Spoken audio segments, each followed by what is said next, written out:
देख रहा था उसी का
Hello, Professor Sabrina. Good afternoon.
Good afternoon. Can you hear me?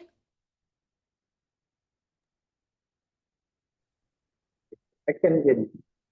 Okay, let's wait some more minutes and then we will start. A couple Maybe, of minutes and then maybe we start. 50 minutes max. Yeah. Okay.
Hello ma'am.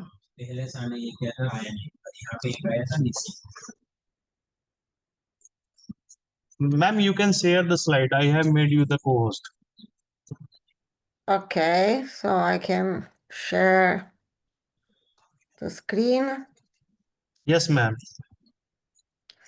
Here it is. Can you okay, let me show.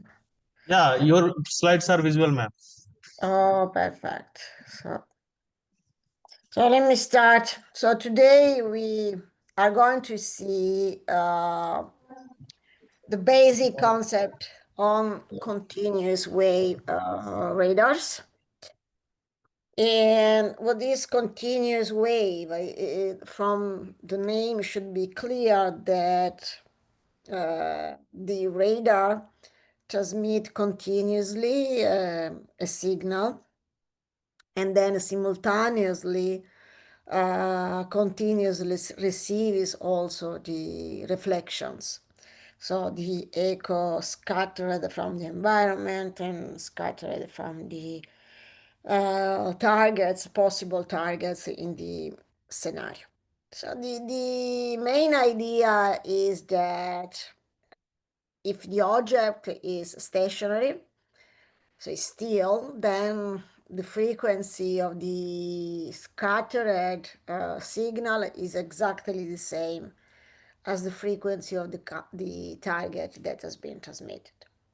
If the object is moving, then the frequency is different and due to the Doppler effect. So we have a Doppler shift.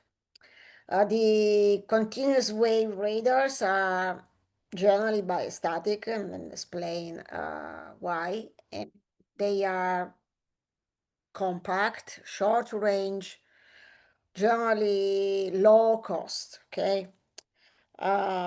Easy, and they have not the same performance as the generally as the past radars.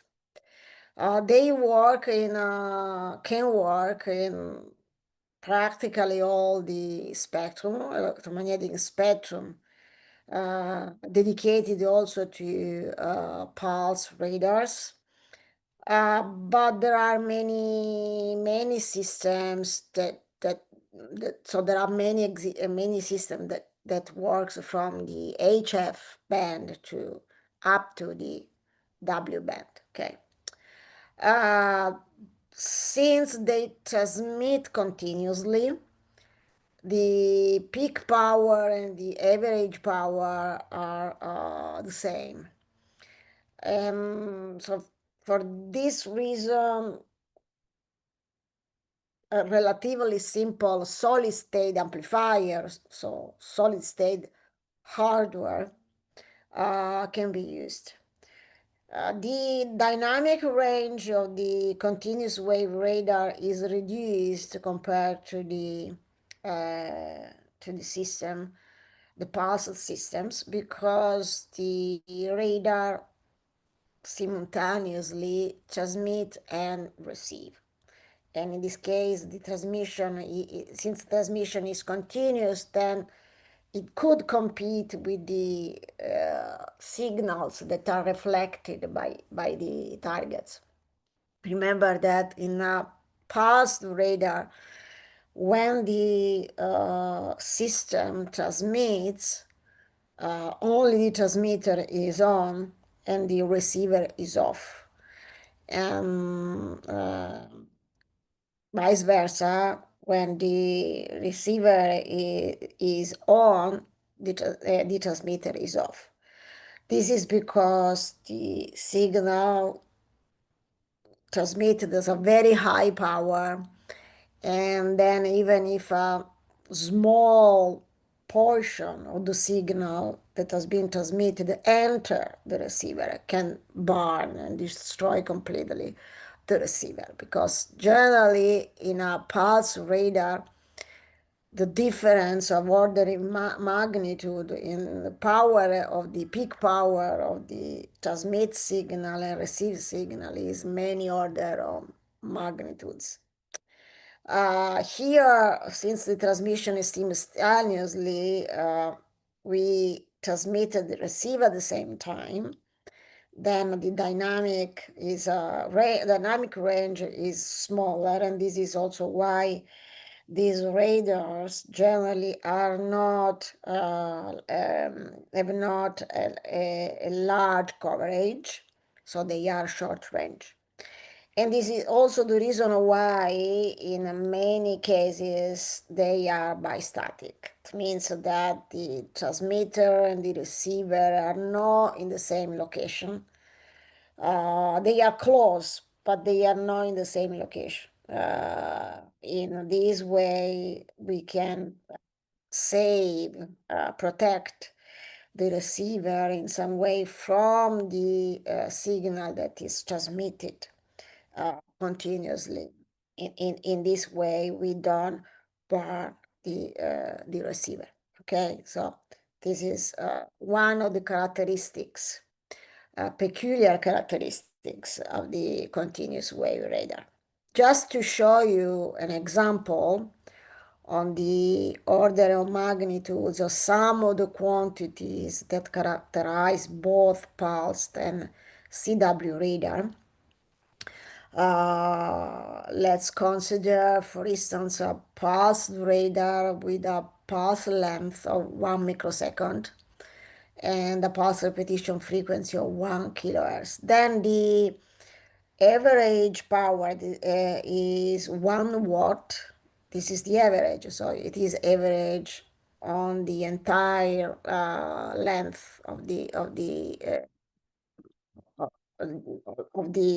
I mean time pulse repetition time, but the peak power is 1 kilowatt. Okay. And a transmitter with a peak power of kilowatt can be complex and expensive. And 1 kilowatt actually is not the maximum power, peak power that a pulse radar system can transmit. There are long range radars where the power, the peak power can go up to hundreds of kilowatts. Okay. A continuous wave radar with a average power of 1 watt has a peak power of 1 watt. Okay, because of the continuous transmission. So in this case, it is easy to implement and can be implemented with a few euros, a few dollars, or with a small amount of money in solid state technology. So this difference in the average and peak power has a large impact on the hardware of the system. So for the pulse radar, for average power of 1 watt in this specific case, we need kilowatts of peak power. It means that the amplifier, the power amplifier should be very hard, complex, also very expensive. For the continuous wave radar, this is not necessary because the peak power and the average power are the same, so we can have a very small system.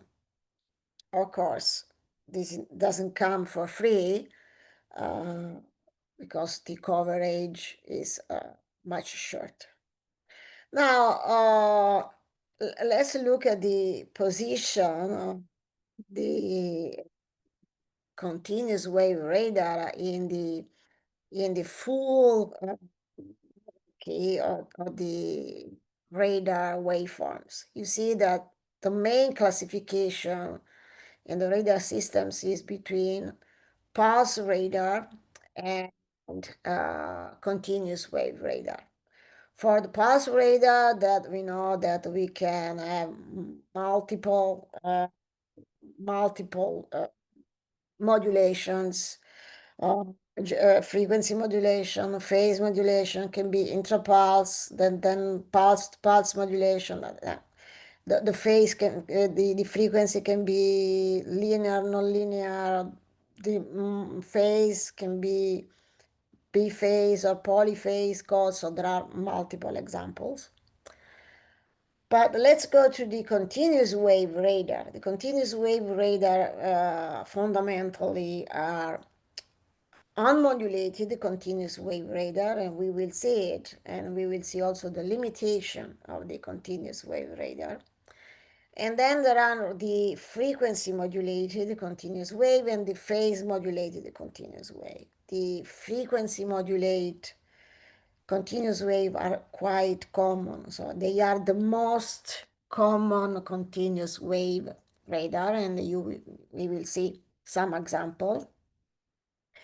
But the frequency can be modulated in multiple ways. Linear, sawtooth, and triangle are the most common. But there are also non-linear modulations, can be sinusoidal, can be noise-like, or also with some code, so multiple frequency shift keying. But I should say that the most common are linear, sawtooth, triangle. That the waveforms, the modulation that we are going to see in the frequency modulated continuous wave radar. Now let's start with the easiest example, the easiest model, that is the unmodulated continuous wave radar. It means that the radar transmits continuously a pure tone, so a sinusoidal signal with some amplitude A, some carrier frequency F sub 0. We could have also an initial phase, but it is not fundamental. Then the wave, the signal hits the target, and part of the energy is backscattered to the radar. And then the signal that is received is proportional to the signal that has been transmitted. If the target is still, then the frequency is the same. If the target is moving, then there is a change in the Doppler frequency. As you know, if the target is approaching, then we have an increase in the frequency. Otherwise, we have a decrease of the frequency because the Doppler frequency is negative. As you can see here, I didn't put any delay in the waveform. This is because since the waveform is continuously transmitted, we don't have a reference in time with respect to which we can calculate the delay. So when the waveform is continuously transmitted and continuously received, it is not possible to measure any delay. And in this case, it is not possible to calculate and to estimate any distance. Because you know that in a radar, delay means range, means distance. And the measurement of the delay, measurement of the ranges, the distances are based on the delay. But in a continuous waveform, we don't have a starting point because we transmit continuously. So we cannot calculate the delay. We cannot calculate the range. So this is the main, let's say, downside of this very easy system with a continuous wave that is unmodulated. We can measure Doppler frequency, so we can see the target only if the target is moving, and we see it only because the Doppler frequency is changed. Otherwise, we don't see the target, okay? We cannot recognize exactly where the target is. And this summarize the Doppler shift. That's a phenomenon that you know well. So when the source is stationary, the frequency, Doppler frequency is 0. When the Doppler is moving, there is a Doppler frequency. And the Doppler shift is proportional to the velocity of the target. Of course, the projection of the target along the direction between the radar and the target itself. If the target is getting closer, is approaching the radar, the observer, then the Doppler frequency is positive, and then the frequency of the received signal is greater than the frequency, the transmit frequency. If the source, so the target, is moving away from the observer, so from the target, from the radar, the Doppler frequency is negative, and then the final frequency is smaller than the transmit frequency.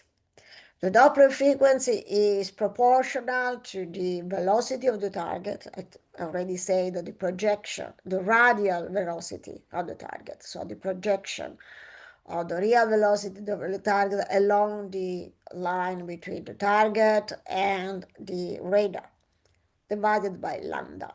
Lambda is the wavelength of the radar. So the same velocity can produce different Doppler frequencies measured in hertz. It depends on the lambda, so on the wavelength of the radar. It depends on the carrier frequency of the radar itself. Now, since this system is quite simple, also the scheme for implementing and realizing the CW radar is quite similar. You see that there is a transmitter and certain it transmits certain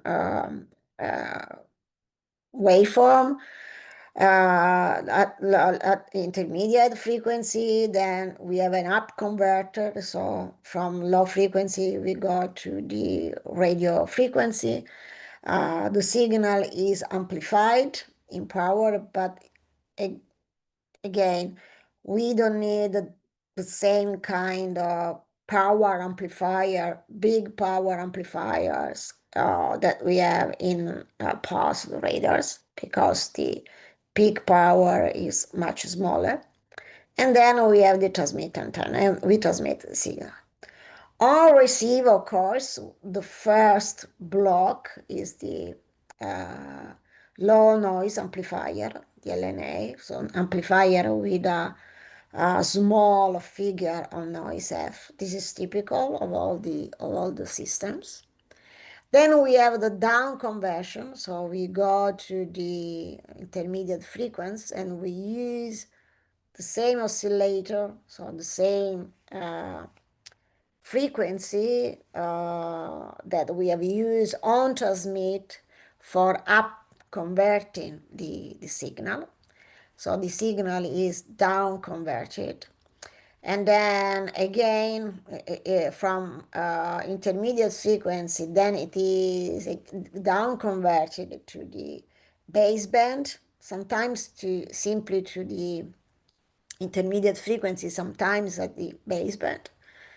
It is amplified again, and then we have the block that performs the signal processing. So it's able to detect whether there is a target or not based on the Doppler shift of the target itself, of the signal itself. So how the signal processing is done after the amplification that we see here in the receiver? Well, of course, the signal is sampled. It can be sampled at the intermediate frequency, but most commonly at baseband. And then here you see that actually the filter bank is centered on the intermediate frequency. So this is a block that is designed for working at intermediate frequency. So when the sampling is at intermediate frequency. But you can have something similar also to baseband. So the center of the frequency of the Doppler filter bank is at 0. Here is around the intermediate frequency. And as you can see, there is a bank of Doppler filters with a narrow bandwidth. And they overlap each other practically. Why we do that? Because in this way, depending on the filter that, depending on the Doppler frequency of the signal, then the signal itself can pass through one of these filters. And then in this way, we can easily estimate the Doppler frequency of the target, okay? And then the velocity, the radial velocity of the target. So the only process that we do in unmodulated continuous wave radar is the Doppler frequency, Doppler filtering with a bank of Doppler filters, and this is the scheme. In many cases, actually, this Doppler filtering is performed through the fast Fourier transform. It means that we sample for some time the continuous wave that we receive, and then we perform the fast Fourier transform, and then we compare the output of the fast Fourier transform for each frequency to some threshold. If the threshold is overcome, then we say that there is a target with that specific Doppler frequency. So we detect the target because we detect a shift in the Doppler frequency. Okay? So the length of the sequences that we process for estimating the Doppler frequency of the target is called dwell time. It is called dual interval, or as usual, time on target. Okay, the name time on target is used in the also in the pulse radar. We can call it dwell time or time on target. It is the same.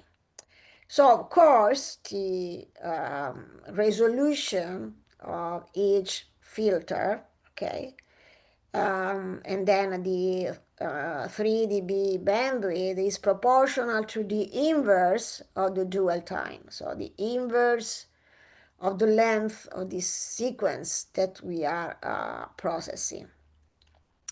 And so you see here all the Doppler filters. So if we increase, of course, the time on target as usual, so the samples that we process, then we have a better resolution, and then we can estimate even small changes in the Doppler frequency, and we can estimate also the presence of more than one target, provided that they have two different Doppler frequencies whose distance is greater than the Doppler resolution.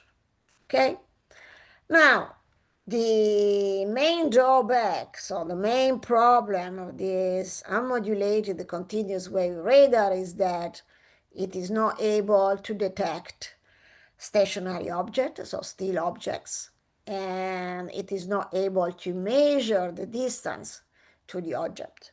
Okay, and I mean, the measure of the range is one of the characteristics actually of the radar. The name radar comes from radio detection and ranging. This is the meaning of radar. So one of the main measure of a radar is the range. But a continuous unmodulated waveform radar cannot detect, cannot measure the range. So how can we overcome this limitation? Well, we introduce some modulation. In particularly, we introduce a frequency modulation. The frequency modulation can be seen, it can be linear, non-linear, can be introduced by the code and so on.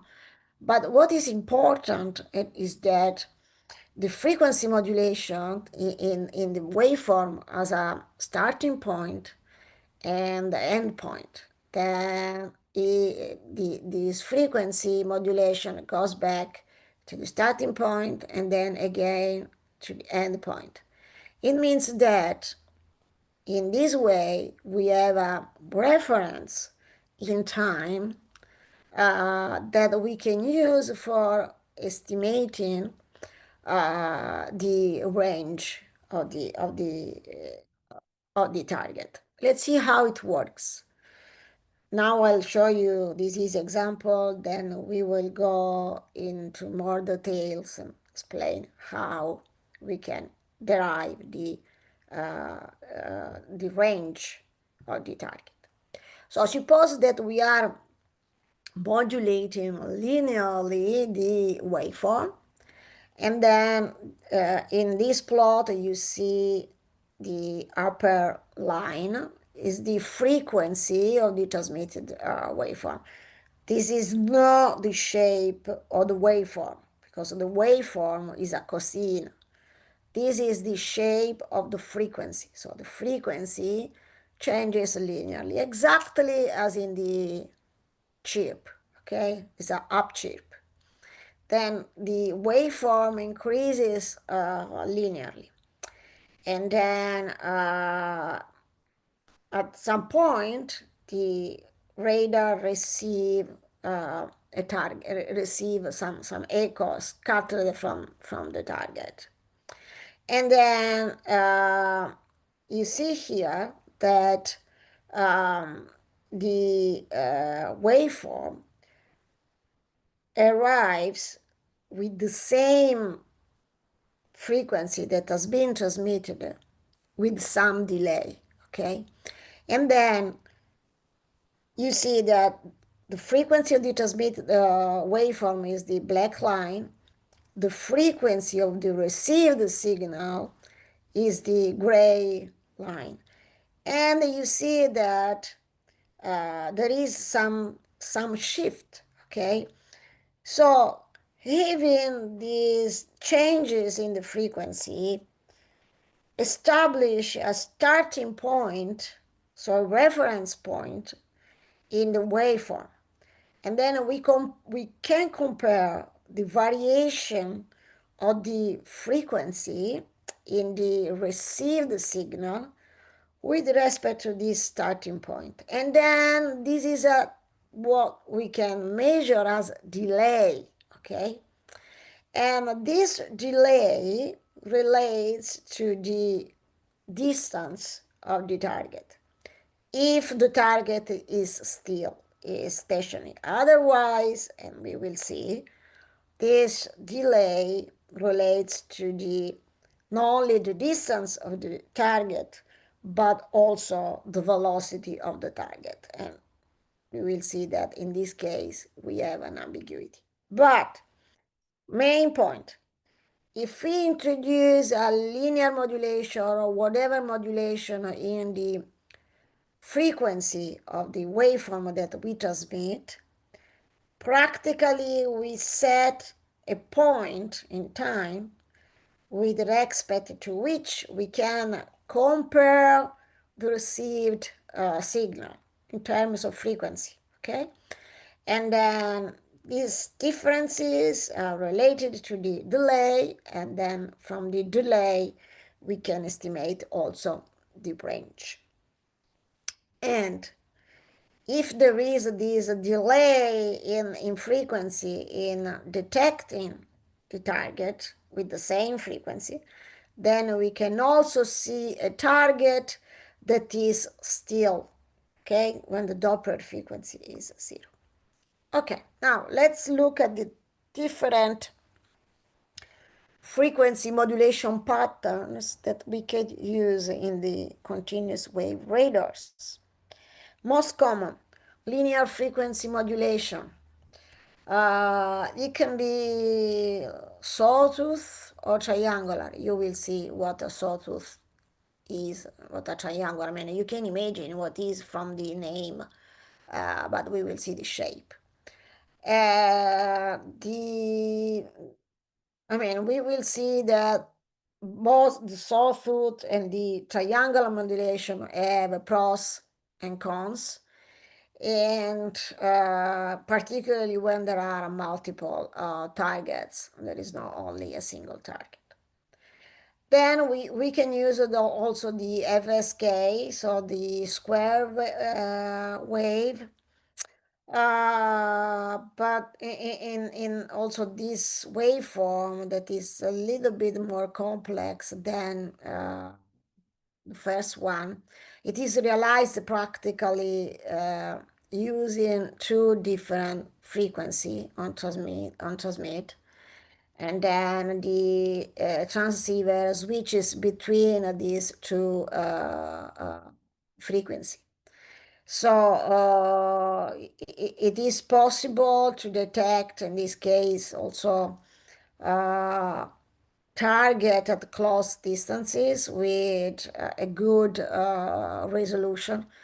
But if there are echo coming from different targets, sometimes cannot be separated, because you understand that we move only between two values, so it is possible that of frequency, so it is possible that we have some ambiguity. Then we have also the sinusoidal pattern. I mean, the signal is always sinusoidal, okay? Now we are talking about the modulation patterns. So the last one is a sinusoidal waveform with a sinusoidal variation of the frequency. It is easy to generate. It has a very narrow spectrum, and it is used in many cases. We will see at the end of the lecture some application, and it is used in altimeters. But anyway, the first kind that I mentioned here is the most common. And this is the frequency pattern, the sawtooth. You see that practically we have a sequence of chirps, but there is no any time in which the transmitter is switched off. So the waveform is transmitted continuously, as you can see. Then the frequency increases up to a certain value and then goes down, then increases again, goes down, increases again. So this is typical behavior of the sawtooth. The triangle, you can imagine that we have a sequence of up chirp, down chirp, up chirp, down chirp, okay, continuously. And then the variation of the frequency is triangular. The square wave, I say that there is a switch between two different levels of the frequency, and you can see it now here. And the sinusoidal, this is the variation, sinusoidal variation of the frequency. I don't need to explain anything else. Now let's see the how the linearly frequency modulated continuous wave radar works. This is the XT is the complex envelope, so the baseband, the I and Q components of the linear frequency modulated pulse. So you should know it because it's practically a chirp. So it's A exponential of j pi k t squared times the usual rect that limit the pulses in a certain interval. Then we have a sequence of these pulses, one after the other, continuously without any interruption, because it is a continuous wave radar. And k is the rate, the slope of the variation of the frequency, and it is equal to the bandwidth of the chirp divided by the duration of the chirp, so the TP.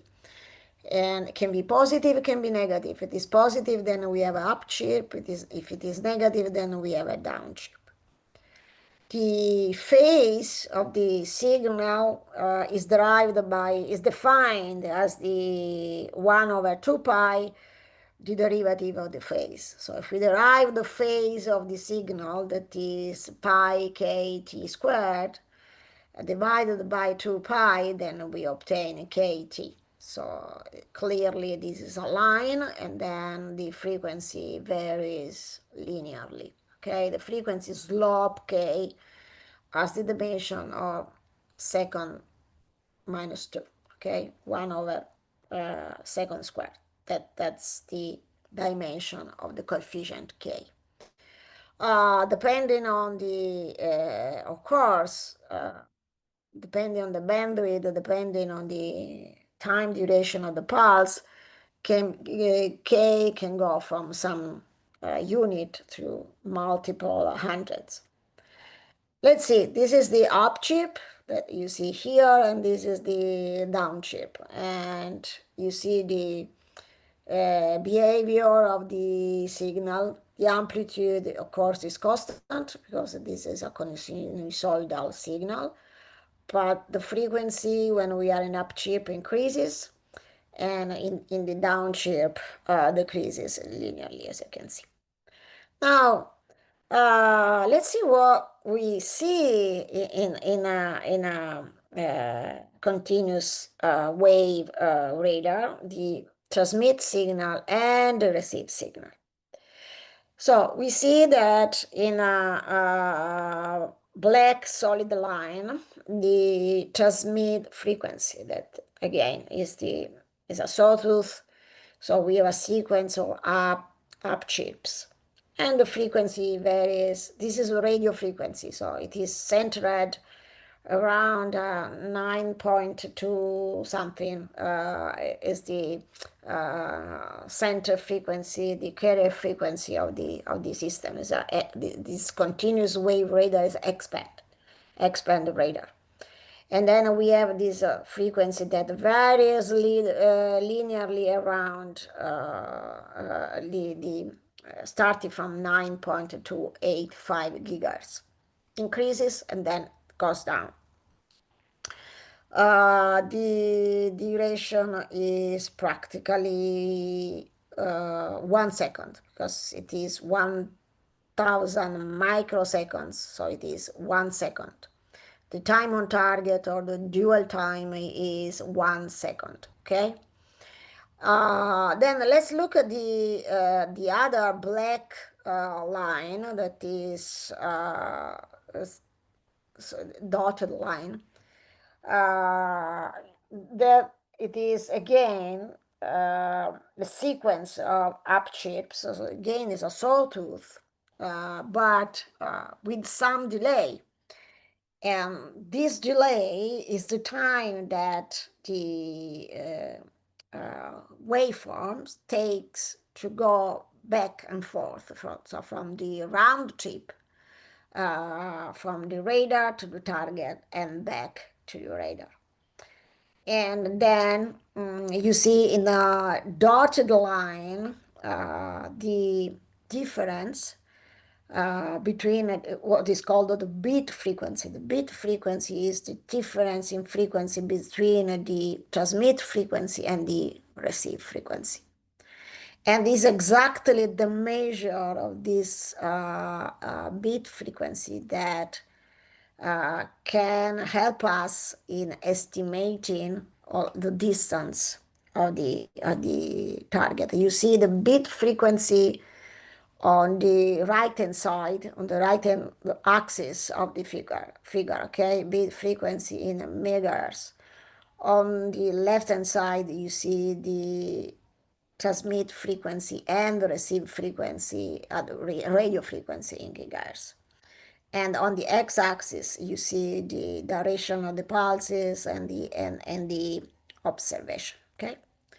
So suppose that the target is still, okay, then we will talk about also the case of a moving target. Suppose that it is stationary, still someplace, in some position.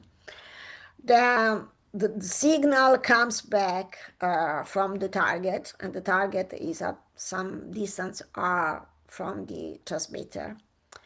The difference in frequency between the transmitted signal and the received signal at the same time instant, it's called bit frequency, is the instantaneous difference between the two frequency. And this measure can allow the radar to estimate the range of the target, because this difference is strictly related to the what we have already said, the target delay. Okay, so of course the duration of the linear modulation, in order to avoid ambiguity, is set to last longer than the round trip transit time for the majority of the targets that can be observed. Otherwise, you have ambiguities. Okay, now let's go back to the figure that we have seen before. FB is the bit frequency, so the difference, instantaneous difference of the transmit frequency and the receive frequency. Okay, now if we look at the triangle here, on the x-axis we have the delay. Okay, then we have tau. Is tau here is the delay, is the distance in time between the black curve and the gray curve. Okay, the beat frequency is the difference in frequency, instantaneous, between these two curves. Okay, so it is the other dotted line, vertical dotted line that you see. Now, if we apply a similarity of the triangle, then we see that B, okay, divided by TP is equal to FB, so the bit frequency, divided by the time tau. So you are practically, since this is, compare the two triangles that we have, the big triangle with one that one line is the transmitted frequency, the black curve. Then we have the x-axis, and then we have the blue dotted line here. Okay, then we have this big triangle. Then you have the small triangle that is again the delay tau, the dotted line vertical, that is the bit frequency, and then a chip of the line, the black line. So these two triangles are similar. Okay, and then if you apply the similarity between these two triangles, then we can say that FB divided by tau is equal to BW, so the bandwidth divided by TP. Okay, so what is what we know here? So tau is the round trip propagation time delay, BW is the bandwidth of the modulation, and tau TP is the modulation period, that also the dual time, and that, so the sequence that we are processing. Okay, now how can we obtain this signal with a frequency FB? Because from this property we know that the FB, that is the only quantity that we can measure, is proportional to this delay tau, and the delay tau is proportional to the distance. Okay, but we need to obtain the beat frequency. How can we do it? Then let's take the signal that the bit signal is obtained multiplying the transmit and the receive signals. This corresponds to down conversion and meshed filtering operation. So let's see. Beta times E minus j pi t minus tau squared bw divided by t e minus j2 pi f sub 0 t minus tau. This is the received signal, okay? You see that this received signal is exactly the same shape as the signal that has been transmitted, but with some delay tau, okay? And some delay tau, of course, some difference in the frequency, but it is here in this component. Then we down convert the signal and we measure it. We down convert because we multiply times ej2 pi f0t. In this way, we cancel the contribution of the carrier frequency. And we do mesh filtering because we are multiplying by ej pi t squared bw divided by tp. That is exactly the shape of the waveform that we have transmitted. So let's see. Let's develop all these equation and see what happens. So here in the exponential we have a t squared, that is the first term. Then we have a tau squared, that is the second term. And then we have also a product with with t tau. Then we have this term here with t, the term with tau, then the b p tau, and then we have here the term in with the t and f sub 0. Okay, now if we can put all the terms that do not depend on tau. Yeah, okay, let me see. We have first this a minus j2 pi f0t that simplifies with this term, the last term at the end. And then we have also the first term a minus jp tau bp tp that simplifies with the term here at the end.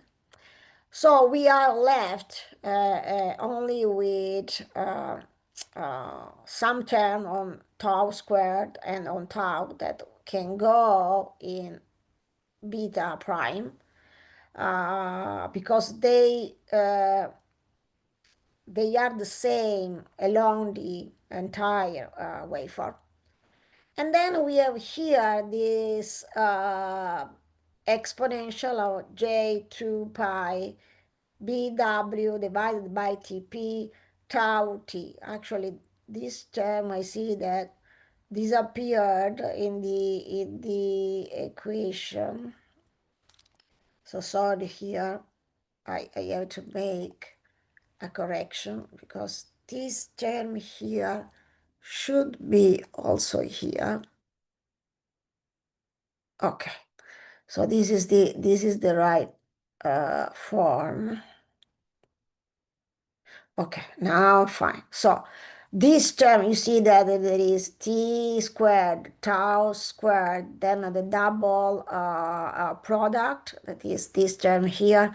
Then you have t, then we have tau, then we have a t squared and a t. Okay, now I'm fine with it. Some terms simplify, some terms that is, does not depend on tau, but it is constant along the duration of the entire pulse, can go into b prime. And then we have this term exponential j2 pi bw tp tau t, okay? Now, if this signal here, exponential, actually has a constant frequency. As a matter of fact, if we derive the phase of this term, 1 divided 2 pi, the derivative of the phase, that the derivative of 2 pi bw tau t tp, then we obtain bw divided by tp times tau, okay? Tau is a delay, is a number, it's constant, okay? So it means that this component here is a line, is a signal with a constant frequency fp. And this is exactly the bit frequency. And as you can see, this bit frequency is exactly bw tau divided by tp. So it's the relation that we have seen here. So we know this relation between the bit frequency and the delay, and this is exactly what we want to derive. But we need to build the bit signal. The bit signal, or the signal with the bit frequency, is then obtained in the way you see. So first, we do down conversion and mesh filter. So we multiply the signal that we receive backscattered by the target, okay, with this term here, the term that takes into account the carrier frequency, and the term that takes into account the shape of the signal itself. So we are down converting and we are meshed filtering, okay? And then we obtain this bit signal with a constant frequency that is exactly the bit frequency that we need. Now, if the target is still, so is not moving, then the time, the delay tau that we can derive from the bit frequency is equal to the round trip, so 2r divided by c, the speed velocity, okay? So from the previous relation, if we replace tau with 2r divided by c, it is clear that from the bit frequency, if the target is still, then we can derive also the distance of the target. So we can invert this equation, and then R would be Tp times C times Fp divided by 2 divided by Bw, okay? And from this equation, inverting this equation, we can measure R, the distance of the target. And this is also called the FMCW equation. It is the relation between the bit frequency and the range, but for a still target, okay? Suppose, for instance, that we have a bandwidth of 28 megahertz, TP that is 1 millisecond, and we have a bit frequency that is 2.1 kilohertz. Then from this equation, we can measure the distance, and the target range is 11.1 kilometers. Okay, so from the bit frequency, we can estimate, we can calculate the distance of the target. How can we obtain the bit frequency? How can we estimate the bit frequency?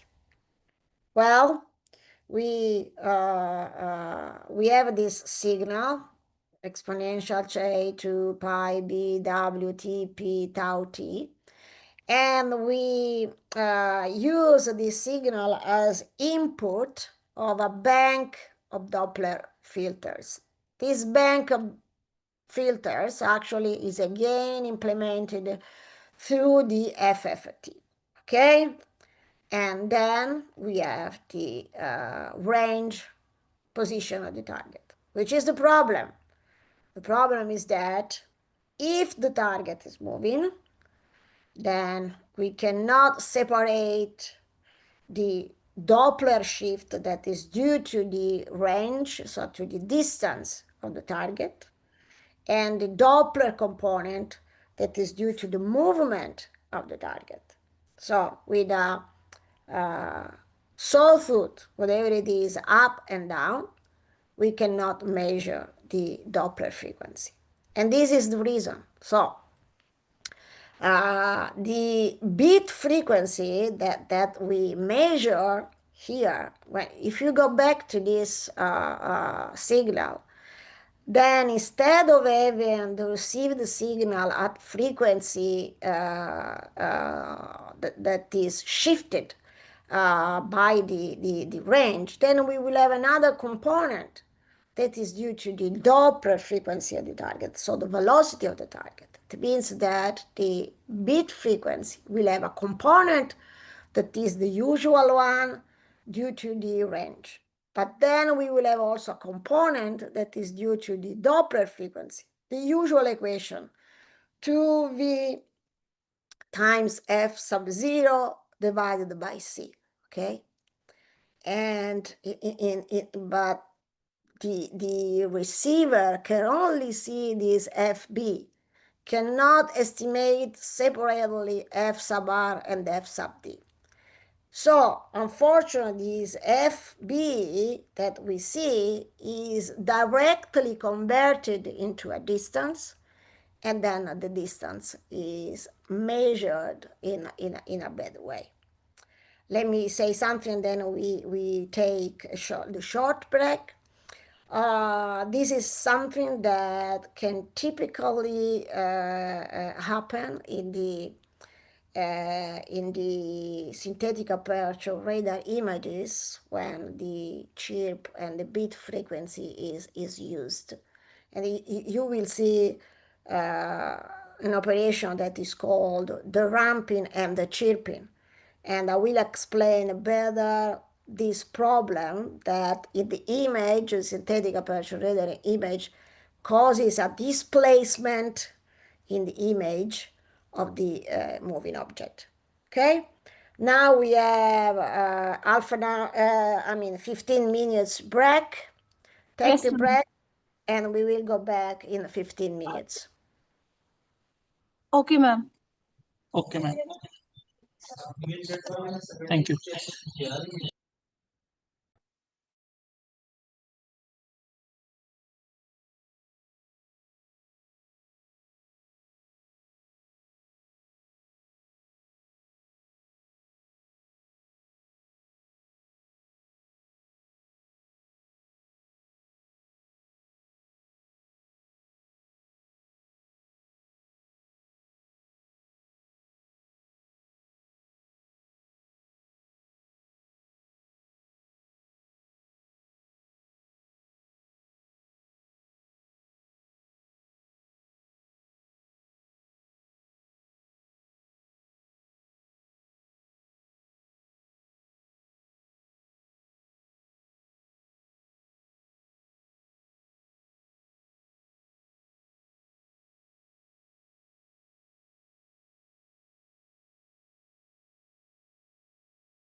Okay, 1 minute and then we start.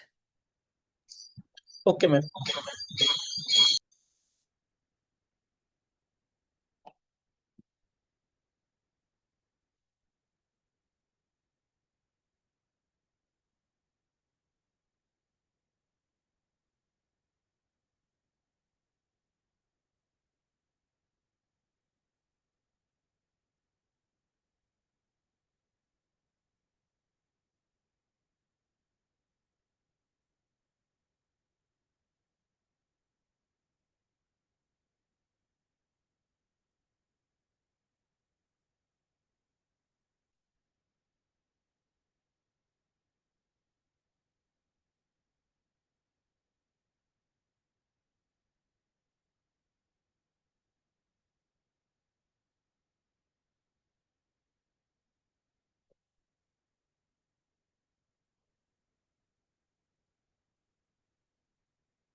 Okay, let's resume. So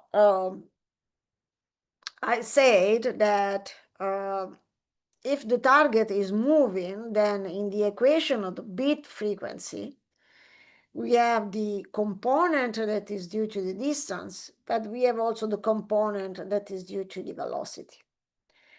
And these two components are not separable. So with a simple sawtooth, up or down chip, then we cannot, with a single pulse, resolve these two components. So, and then we cannot estimate the frequency and we cannot estimate the Doppler frequency and the range.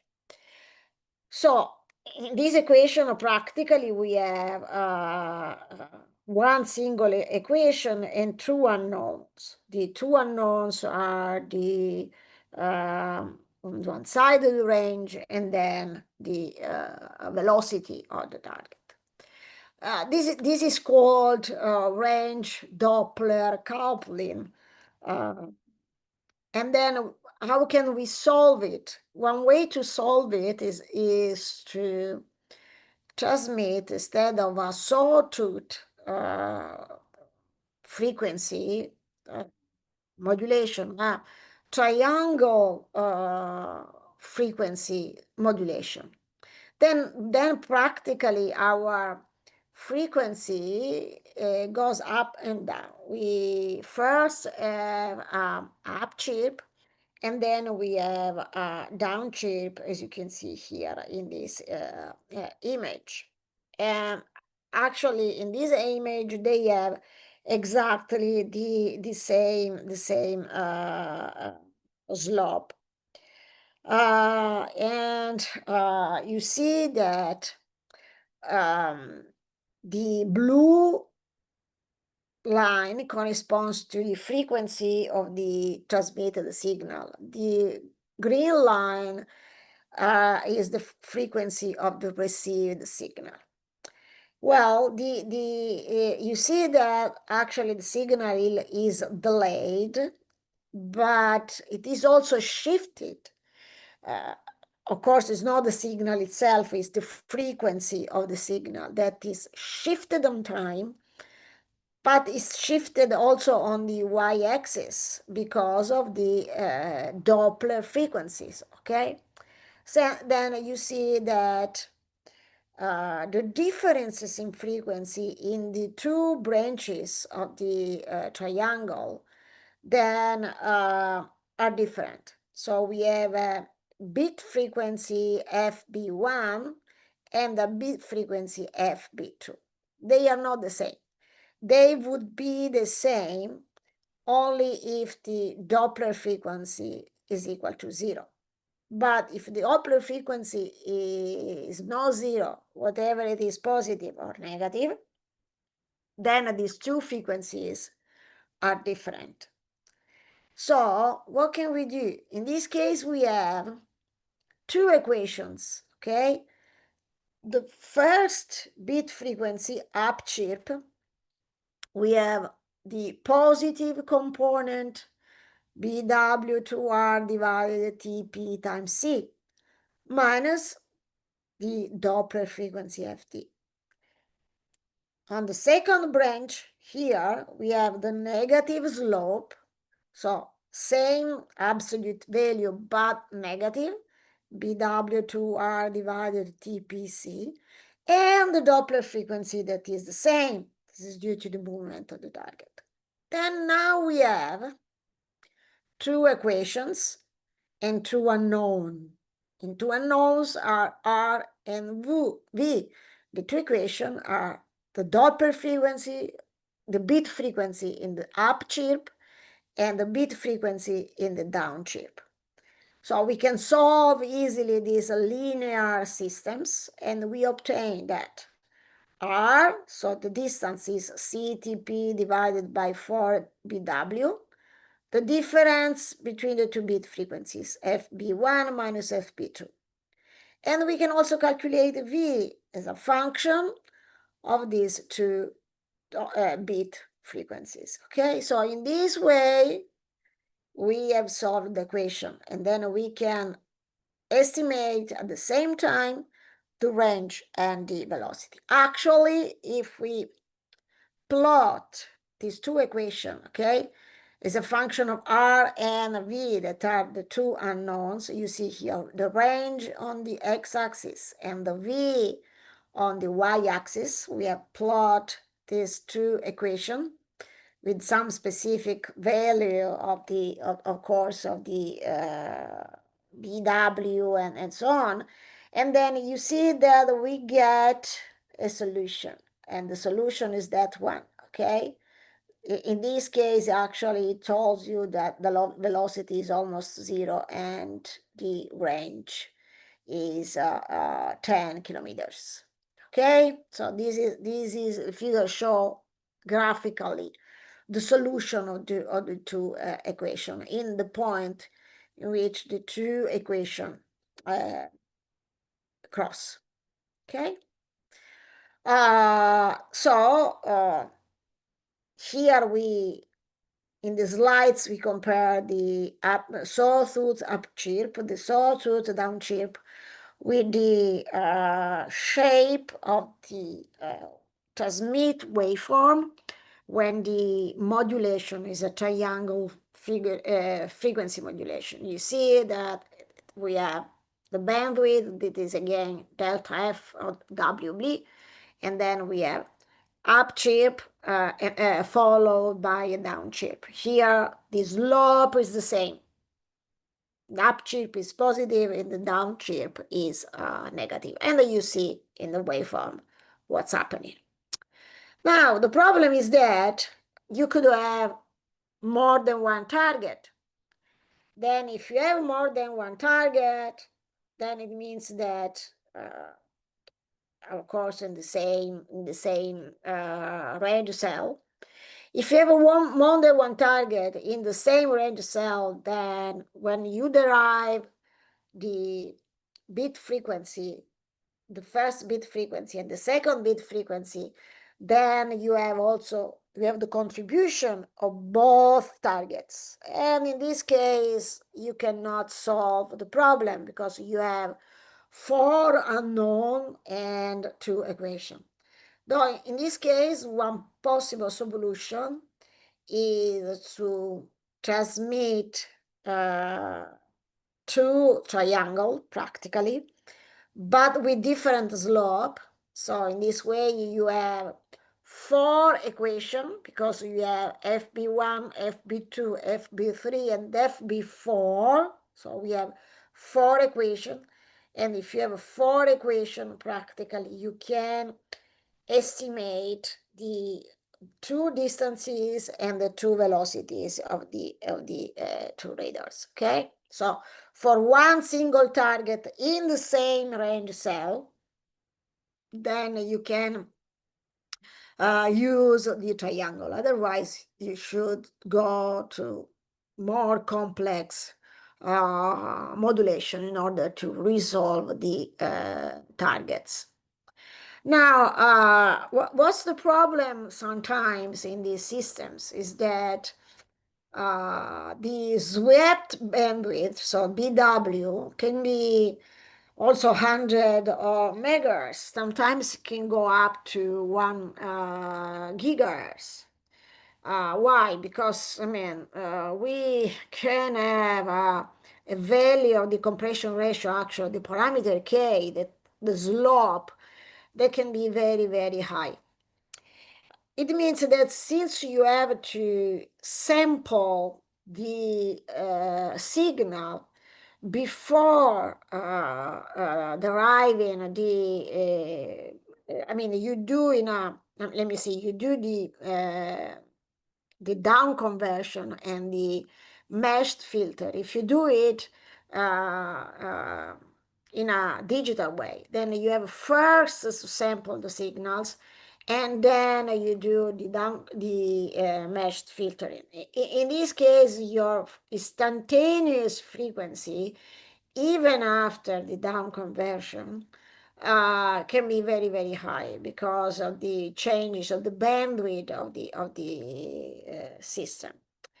So you would need a high sampling rate in the analog to digital converter. Well, it can be very, very high in some case.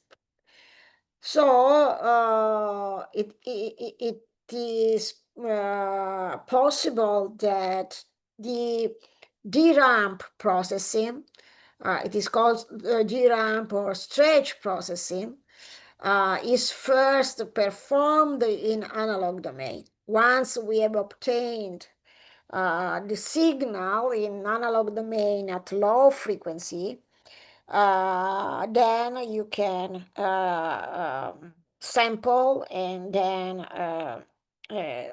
do the mesh filtering. Now, how this de-ramping is done, or the ramping or the chirping?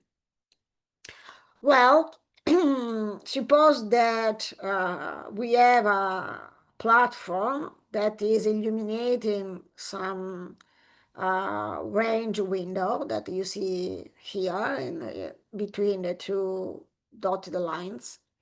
And then the target is the circle that is called the scatterer, okay? Then we suppose to have a reference point that is called CRP, that is the cross in the figure. And then we exactly, that can be in the middle of the window interest. Yeah, even though the measure is not exact, let's say that is in the middle of the window that the radar is illuminated and the radar wants to see. And of course, since this is a reference point, we know exactly the distance, sub-zero in meters. And then we know exactly the time delay, that is t sub-zero second, okay? So we know that R0 is a CT0 divided by 2. And the scatterer that we would like to see is at a distance RB, that is a CTB divided by 2. And then there is a distance, a difference in distance, delta RB, between the scatter that you want to see and the reference point. And the distance is C delta TB. Delta TB is TB minus T0, so the difference in the delays divided by 2. So what we do, instead of making directly the down conversion and then the meshed filter, what we do is that we multiply by a signal that actually is delayed by t sub-zero. So instead of first sampling this signal, okay, this signal here, and then making the meshed filtering. Then before doing that, in analog domain, we multiply the signal, so we down convert the signal, but with respect to a target that is positioned in a t sub 0, okay? Then when we do the product between this term and this term, what happens? It happens that actually the signal that we obtain is this one. So it has a fixed frequency, okay? Then we have a term here that is simply a phase term, and we don't care about it, but we only care about this signal. And if we derive the frequency of this first term, then we obtain a frequency that is B divided TP delta TB. And then from delta TB, we can derive delta RB. And from delta RB, then we can derive the real position R of our target. Of course, depending on the different position of the target, we derive the different delta RB, each one for each target. So this is similar to the calculation of the bit frequency. The only difference, I mean, if the bandwidth of the CW waveform is not that broad, then you can directly first down convert the signal, and then you can do the meshed filtering in digital domain after sampling the signal that we have, and then obtain the bit frequency. The problem is that sometimes, even after down conversion, the higher instantaneous frequency of the signal that you obtain is very high. Then you need a very fast sampler, and it is not always possible. So what you do, instead of simply down converting the signal and then doing the digital the AD conversion and the mesh filtering, what you do is that first you do this operation that is called deramping or stretching. You do it in analog domain, but you need to do it with respect to a reference point, so you know exactly the delay of this reference point, and you know exactly R. In this way you can implement this filter analog domain, so it is a circuit that is fixed. It's always the same because the reference point is the same. Then you obtain a signal whose frequency is constant, is not that high. Then you can sample it, okay? And from it, you can derive the bit frequency and then the range, the real range of the target. So this process is called deramping or the chirping, okay? So this is quite typical when we use chirps with a bandwidth that is very, very broad, and this can be a problem in the sampling. The deramping or the chirping is applied also in a pulsed radar when again the bandwidth of the chirp is very broad, so we have a very high compression ratio, and then we should sample signals with a very high instantaneous frequency. And then we first do the deramp, and then we sample the signal and we derive the position. Now, if there are multiple targets, then you will have a superposition of the scatterer coming from the different scatters, and then you can derive the position of each, generally using, again, the FFT. That's the way we implement on the digital signal the bank of Doppler filters. Okay. Let me see. Now let's go to the application of the CW radars. There are applications on surveillance, but actually there the majority of radars are pulsed because they have range and frequency estimation with high accuracy and a high resolution. The car speed radars, so the police radar are CW radars. Then there are the altimeters, but some of the altimeters are actually pulsed, but the FMCW can be used for measuring the height because the system are small, okay, and then can be easily put as a payload of satellites and aircrafts. Also for aircraft landing and obstacle avoidance, there are these CW radar. Some of the automotive radar are FMCW at frequency of 24 and 77 gigahertz. At least the current automotive radars can still work at both frequencies. Then also the over-the-horizon radar, some of the over-the-horizon radar continuous wave radar. Some of the weather radar are, again, continuous wave radar, and also radar for health monitoring, so medical radar or radar for medical applications are CW radar.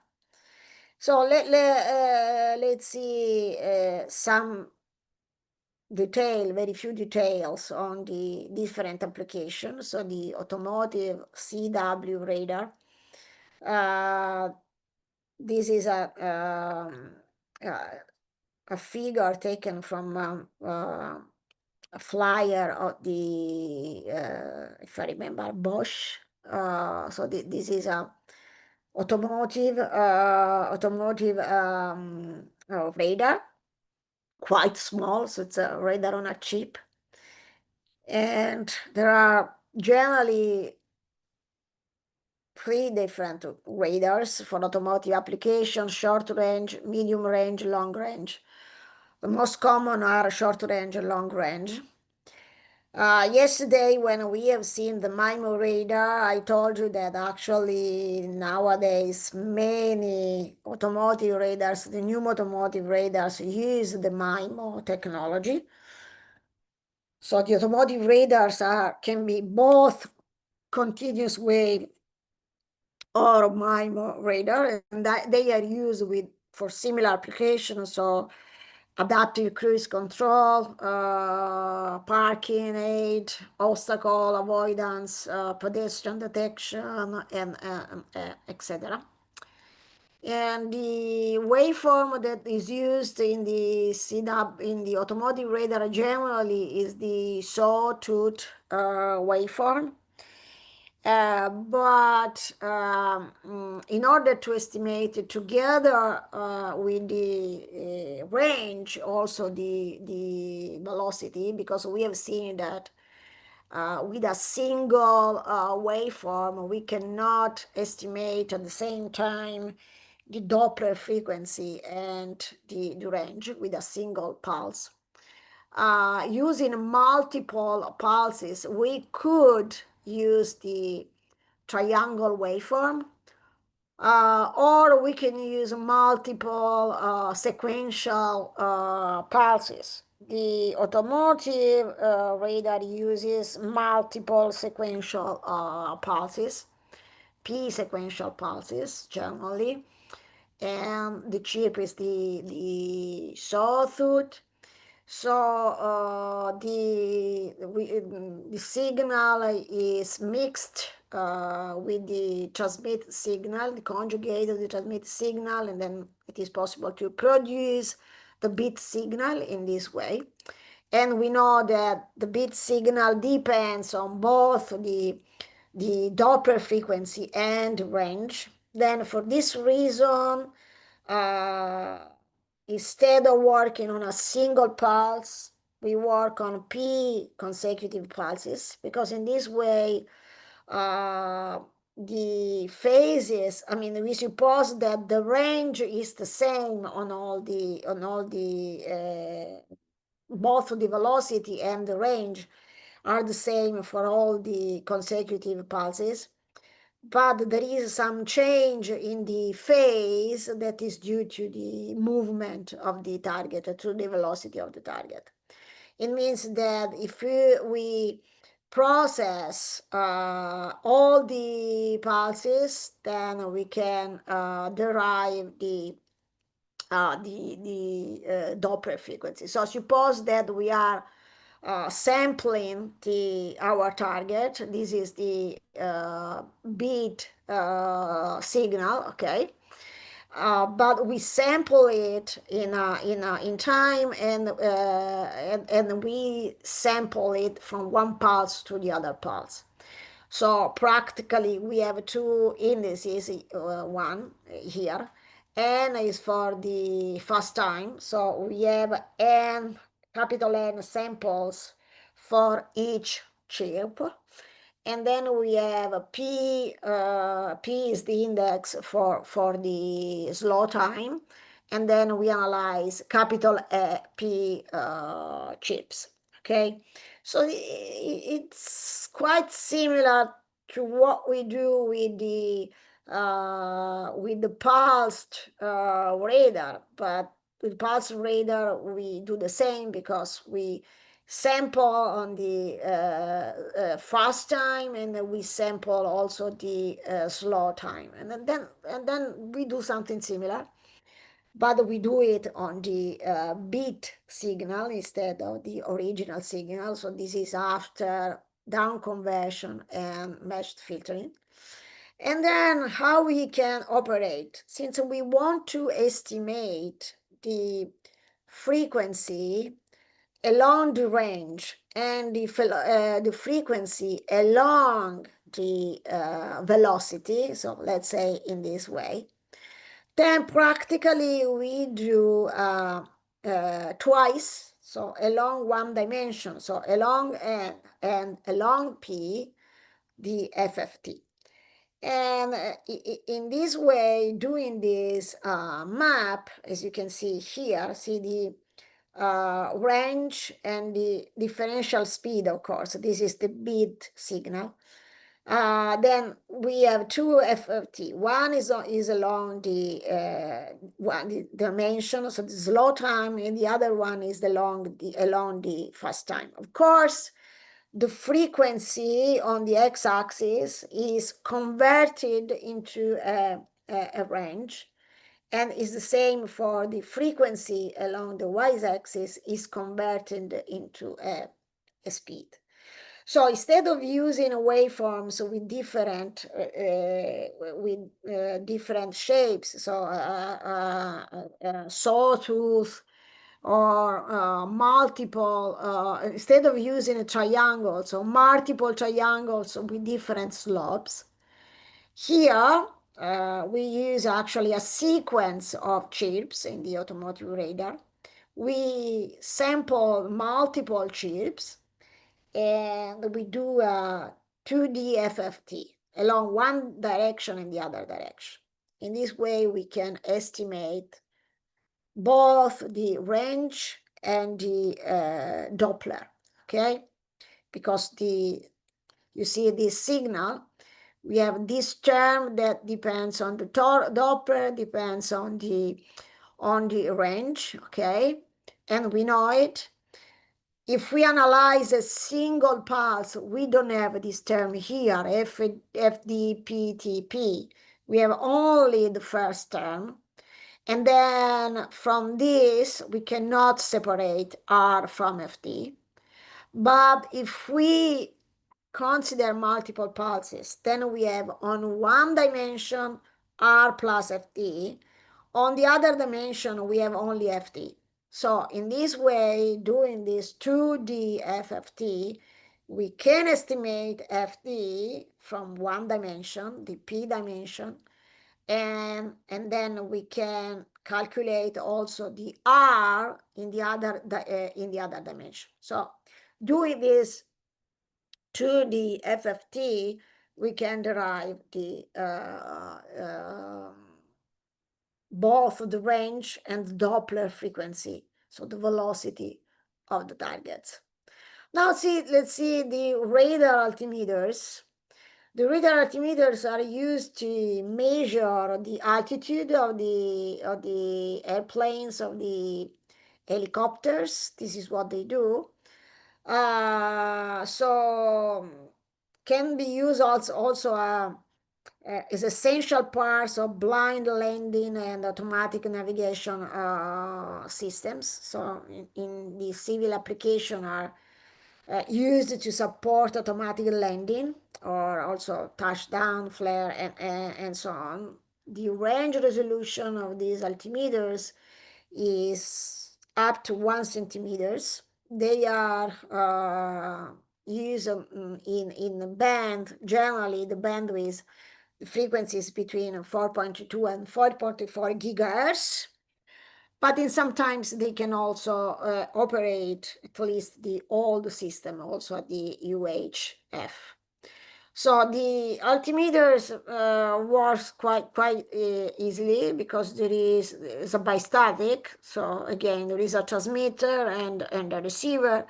So the transmitter sent a signal that touched the ground, and then the signal goes back to the receiver. Generally the motion of the vehicle, the aircraft, with respect to the ground is quite small, so we can neglect the effect of the Doppler frequency. So in this case, we don't have the difficult scenario, the automotive radars, where the vehicles, the platforms are moving and the targets are moving. Here, the target is the movement of the target with respect to the platform, or the movement of the platform with respect to the target is very slow, is negligible. And then we can neglect the Doppler effect. So from the beat frequency, we can estimate the altitude. Some problem, of course, can be introduced by the multipath, because if the multipath is strong, then there are multiple repetition of the same signal, so sometimes can be difficult to estimate the distance of the target. But anyway, this is generally an easy system. And you see here some of the platforms on the helicopters and on the aircraft. They are on the bottom part of the vehicles, because generally they are used for landing. So they measure the distance to the ground. Okay, so they are in the bottom, the belly of the aircraft. There are also CW weather radar. Actually, the majority of them are pulse radar, but they can be also CW, and they can measure the Doppler shift that is caused by the movement of the particles, so the raindrops, snowflakes, so in general the precipitation. And the movement of these particles can provide some information on the wind speed, the direction of the storm, and so on. They are not used generally as a standalone system because they have this limitation on the range measurement. As you have seen, the coverage of the CW radar is generally small, and then they are used together with pulsed weather radars. But there are CW weather radar. Now let's look at the radar that are used for Earth monitoring. They are used as sensors that are strapless sensors. So they are not put on the body as other kind of sensors. And they can measure the heartbeat and also the breathing pace. Why? Because when we breathe and then we move our torso in a periodic way.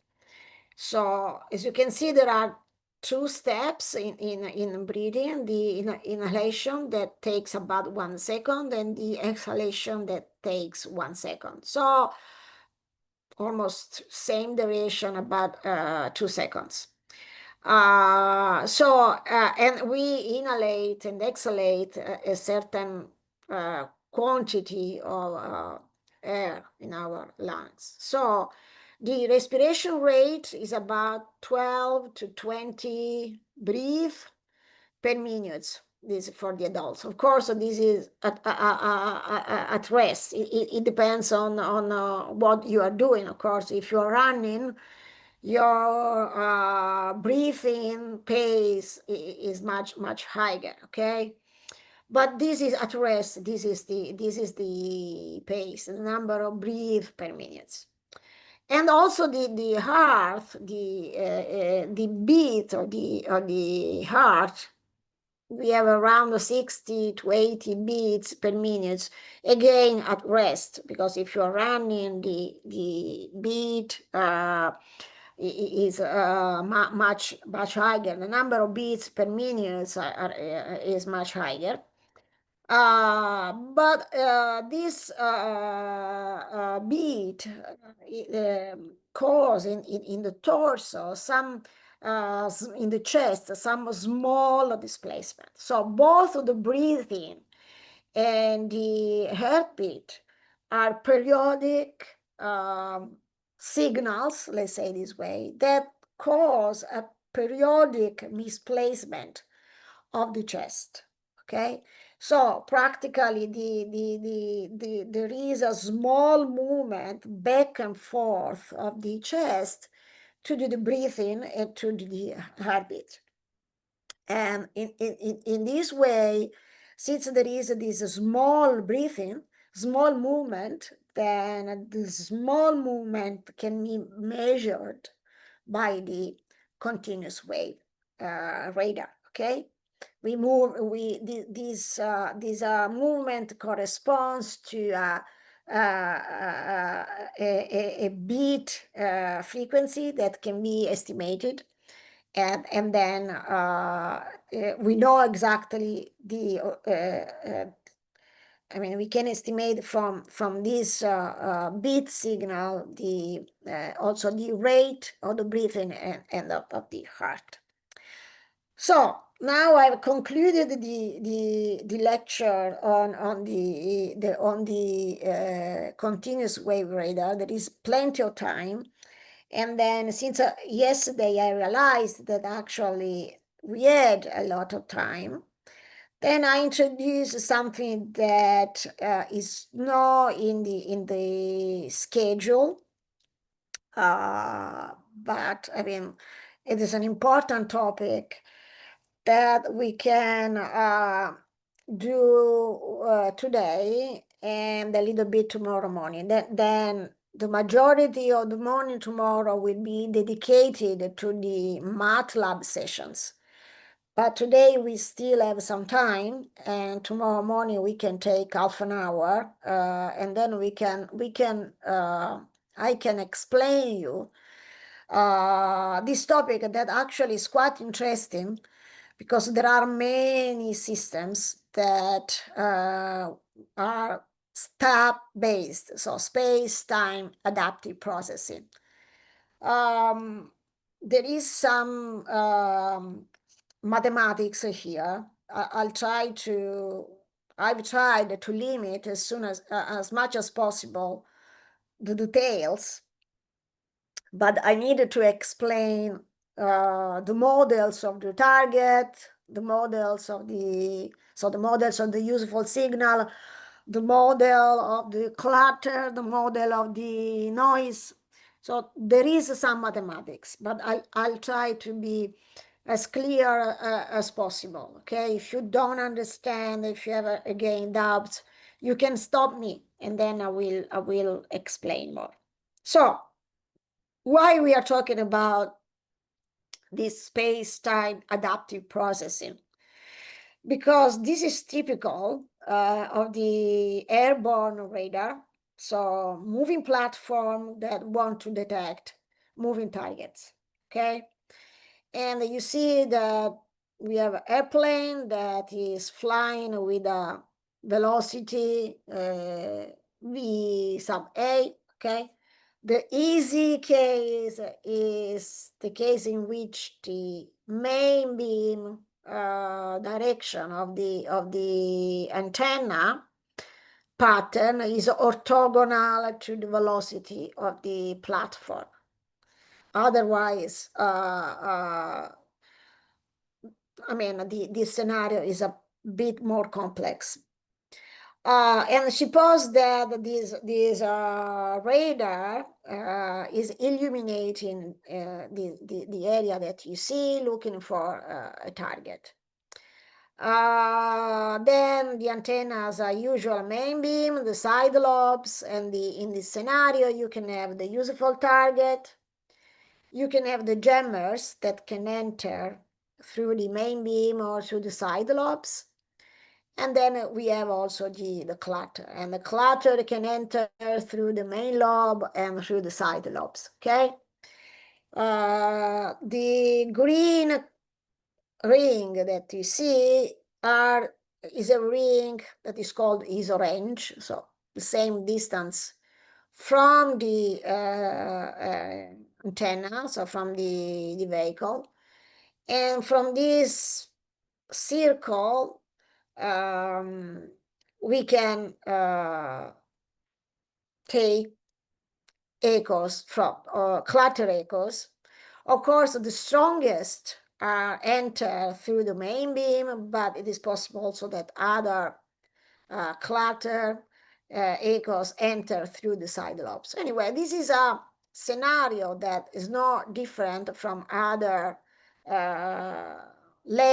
ground-based systems. But here, what is typical is that we have a phased array that is looking, is on a moving platform and is looking for detecting the targets. So we will consider the uniform linear array, so ULA. This is a phased array, it's not a MIMO, it's a phased array. So the waveform that is transmitted is only one. And it has n elements. So the platform, generally aircraft, is moving at an altitude that is h sub a and with a velocity v sub a. We suppose to know exactly the velocity, and we suppose that the velocity is constant, okay? Of course, we have the two angles that are the azimuth and the elevation, phi and theta, okay? What is the space-time adaptive processing? It's a processing that is done jointly in space and in time. It means that you do beamforming and Doppler filtering, meshed filtering, at the same time. In the classical radars where the platform is still, okay, then you do first beamforming with the phased array, okay? Then the signals at the output of the phased array of the beamformer are sent to the detectors, and there you do Doppler filtering. And this Doppler filtering can be adaptive, it can be whatever you want.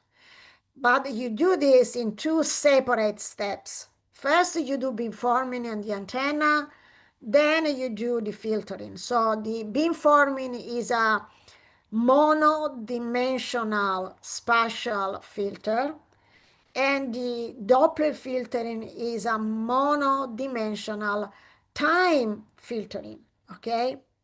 Time filter. In this system where the platform is moving, and then we have this, we can perform this space-time adaptive processing. So we do at the same time space filtering and time filtering. So instead of having two consecutive filters, one along the space, so along the antennas, and the other one dimensional along the Doppler, so processing the signals, the multiple pulses. We have a two-dimensional filter that works at the same time on the space and on the frequency, so on the time. And I will explain why. Now, let's summarize the scenario. We have the radar that is moving with a velocity VA and with a pointing vector that is K. Then you see the elevation angle theta, the azimuth angle phi. And I mean, it is possible to write the pointing vector K as a function of these two angles, and the three vectors I, X, I, Y, I, Z. This is something that, I mean, it should be well known. Now, this is the antenna. And for our derivation, we suppose that the antenna is a ULA and it is on the x-axis, okay? So it means that the vector of distances of the elements of the antenna can be written in this way. Rn is the distance, and it is only along the x-axis. Is given by n, that is the index of the element on the antenna, and d, that is the distance between one element and the other element, so inter-element distance. Actually, we have seen yesterday already this in the MIMO radar, and we have seen this also in the passive radar, where we have considered the beamforming and ULA antenna, okay? So the elements of the antenna are identical, so we have a calibrated array, and the aperture of the antenna is n times t, where n is the number of elements and d is the interspace. The beam width is generally the arc seen lambda divided by LA. Actually, we know that this is true when the angle of view is between minus 60 and 60 degrees, because if you are close to the end fire, then the beam width is much larger, much broader, so we don't use it. Then we suppose also the radar transmit coherent burst of impulses, okay, with a pulse repetition frequency that is PRF, and TR is the pulse repetition interval. So this is a normal phased array radar with a ULA and elements of the antenna and impulses that are transmitted. And then we process coherently the impulses. So the CPI, the coherent processing interval, is M times TR, okay, where RM is the number of pulses and TR is the pulse repetition interval. Each pulse, PT, has a duration of T sub P, that generally is much smaller than TR, and a bandwidth that is B, okay? Then the signal on receive is classically received on each element. It is amplified, down converted, meshed filter, and also digitalized, okay? Then we do pulse compression for each pulse. This is because generally we transmit signal, modulated signal like the pulse compressed signal like the chirp. And then we practically collect L pulses for each PRI. So we have L range cells. This is the fast time. Then we have the slow time, so the M pulses for each range cell. And then we have N antennas, again, for each pulse and for each range cell. It means that we receive for each, we receive for our, let's say, area that we want to detect, that we want to scan, we have L range cells, M pulses, and N antennas. So for each CPI, we have L times M times N complex I and Q component, okay? Let's see the plot here. Then you see that the system is transmitting first pulse, second pulse, third pulse, the M pulse, and then switched on, off. And in blue, you see the transmitted pulse. In red, the samples after the meshed filter of the received signal. So that is the fast time. So the samples along the ranges. And all these samples for each pulse and for each range cell are obtained on each antenna, okay? So we have N antennas, okay? And then for each antenna, as you can see, we have a matrix of data. Fast time, slow time for each antenna, okay? So at the end, we have a cube of data that is called a data cube, because we have three different dimensions. One, N, as the antenna elements. The other, M, the number of pulses. The other one is L, the ranges, okay? So antennas, pulses, range cells. So for each CPI, again, we have this data cube. Actually, the data cube is for each range cell. The index of the range cell is small l. So for each range cell, we have the vector. We can reshape the matrix with the slice of the cube with the element of the antenna and the pulses. We can reshape it into a vector. That is, dimension of this vector is nm.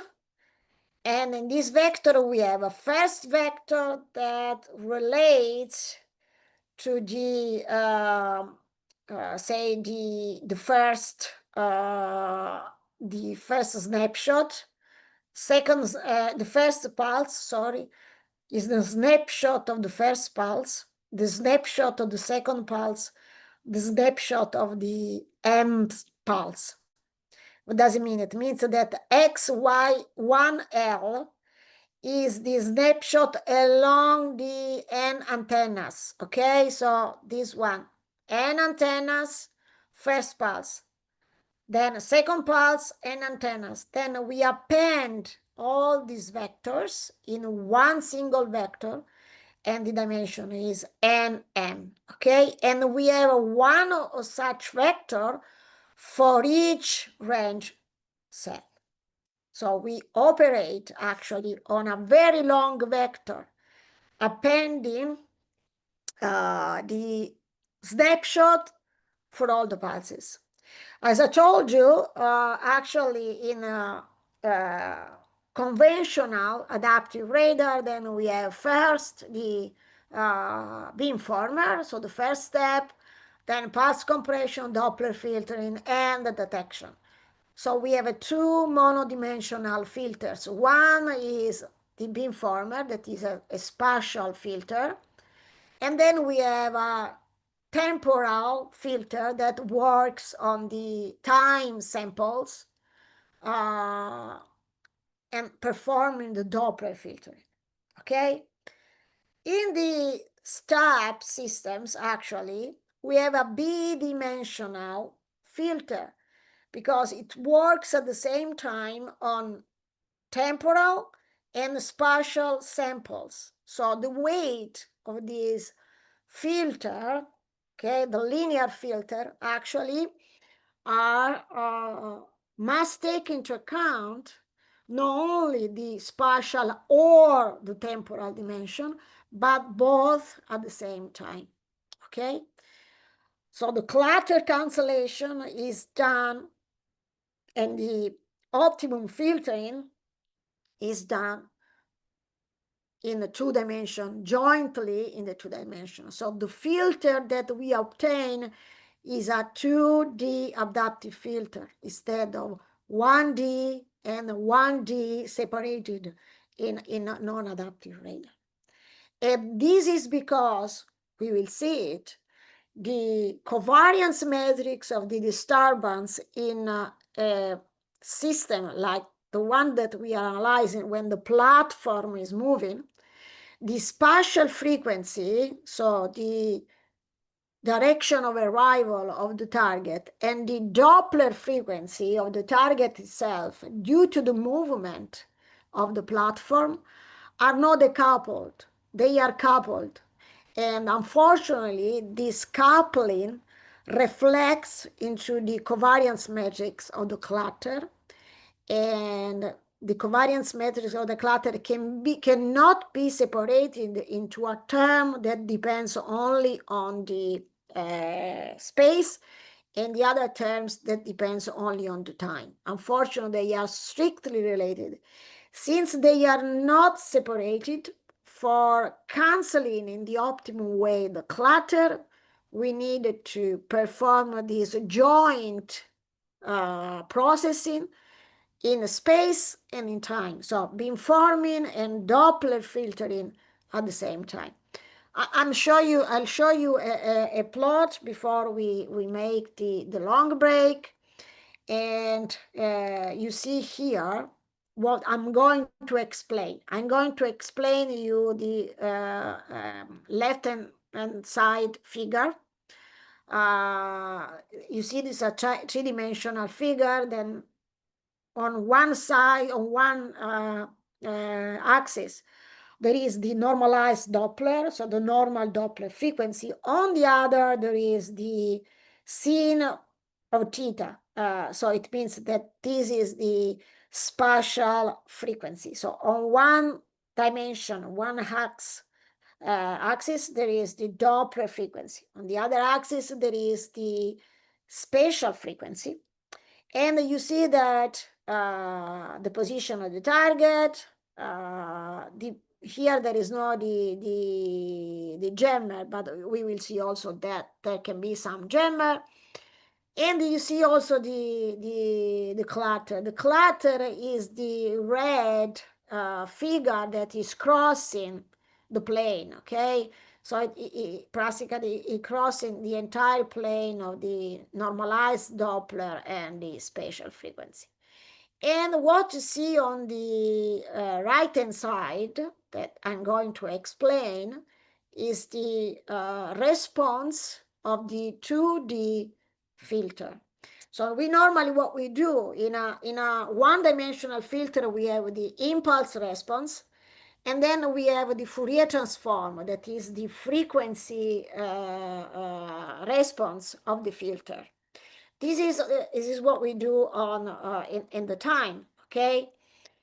When we apply a filter on the space dimension, what we do the same. We weight the samples coming from the antenna, and what we measure, actually we measure the antenna beam pattern. We see how the antenna with different weights behaves in different angles, so along the spatial dimension. Here, we don't do the transform on a single dimension, but we do a 2D transform along the Doppler frequency and along the spatial frequency. And then practically, this is a map on the right-hand side of the 2D filter, okay? I will explain you detail. Now we can do the long break, and I'll be back in half an hour.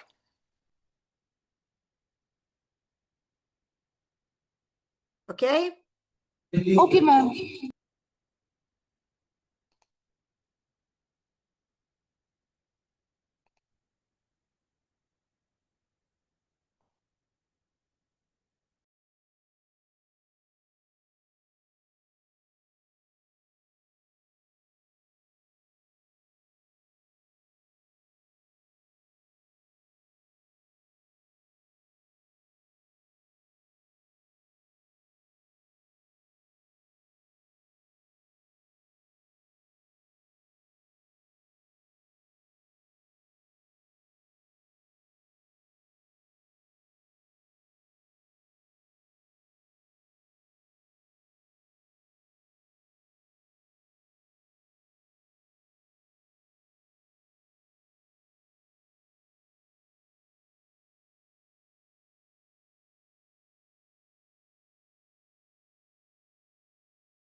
We can start, but it seems that I cannot share the screen. Can you Yes, please ma'am.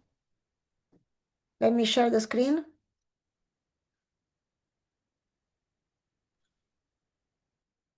It seems that I'm not able to do it anymore. It says that the organizer make me disabled. Ma'am, wait for 1 minute. I will share. Yeah, sure. Thank you.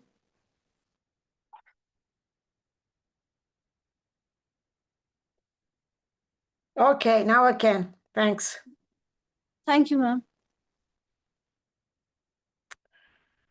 So, I have too many folders.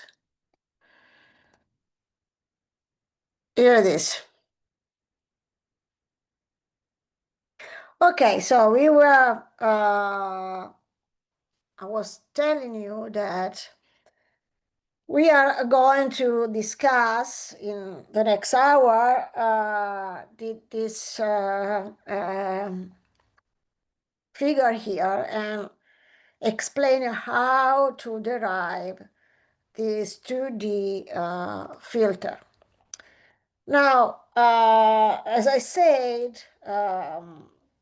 it is convenient to organize the data that we have coming from a single range cell in a vector that is n times n dimensional, and it is called space-time snapshot. So you should understand that the first vector relates to the snapshot of the first pulse, then second pulse, up to the m pulse, okay?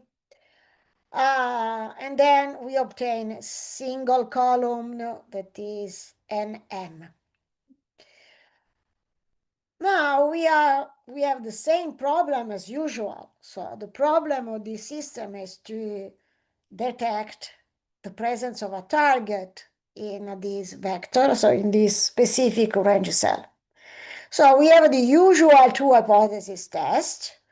So under the hypothesis H naught, we have only disturbance.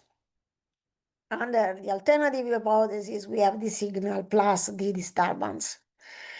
So practically, we have to decide based on this space-time snapshot that we have, whether we are in the in presence of target or not. So we have to detect this target, and we need to do this for every range cell. So for every of the L slices of this big data cube. Now the disturbance generally is composed by clutter, jamming plus noise. Okay. We suppose that generally we suppose that they are Gaussian distributed, but anyway, with mean value 0. Then we need the covariance matrix. The covariance matrix is, for by definition, the mean value of the Hermitian. D is the entire vector. C, the clutter, the jammer, and the noise are independent of each other, and they all have mean value equal to 0.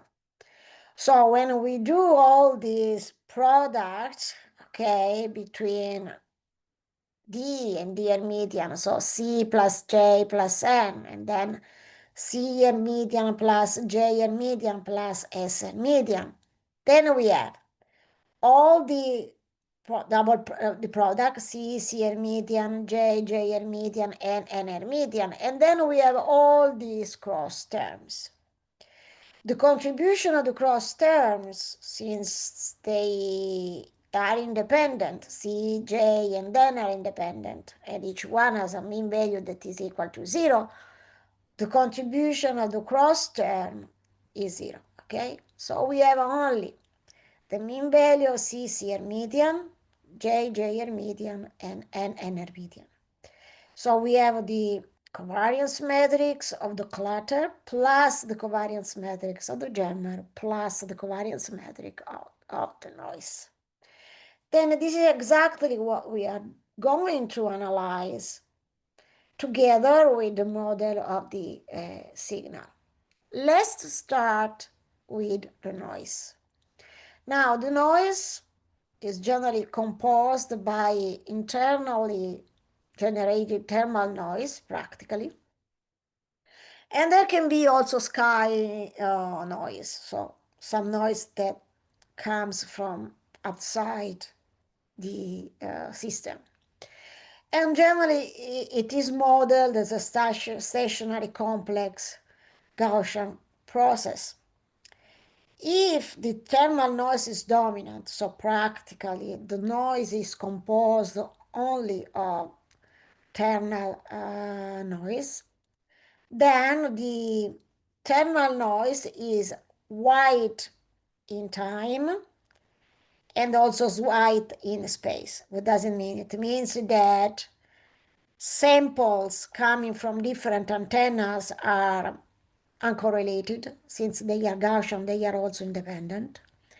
And also from one pulse to the other pulse, they are independent. So the covariance matrix is composed by a Kronecker product of this is the power of the noise. Then we have the identity matrix along the pulse, so the temporal dimension, and the identity matrix along the space dimension, so the elements of the antenna.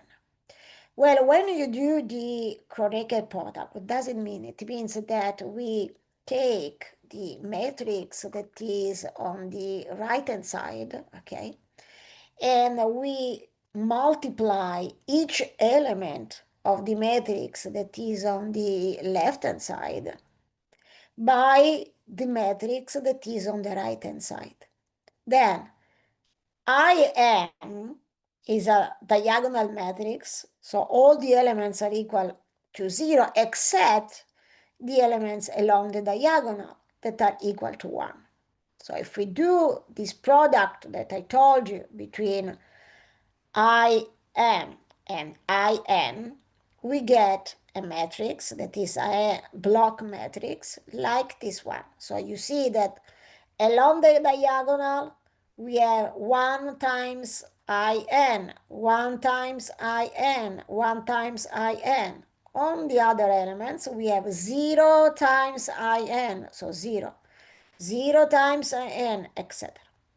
So this block matrix, block because we have this block here, actually is a diagonal matrix itself, and is the identity matrix, the I matrix, MN, because IN has 1 only along the main diagonal, along the other diagonal, the elements are equal to 0. So 1, 1, 1, 1, 1, 1, 1, 1, 1, 1, 1, 1, it means that this matrix is an identity matrix of dimension m times n, okay?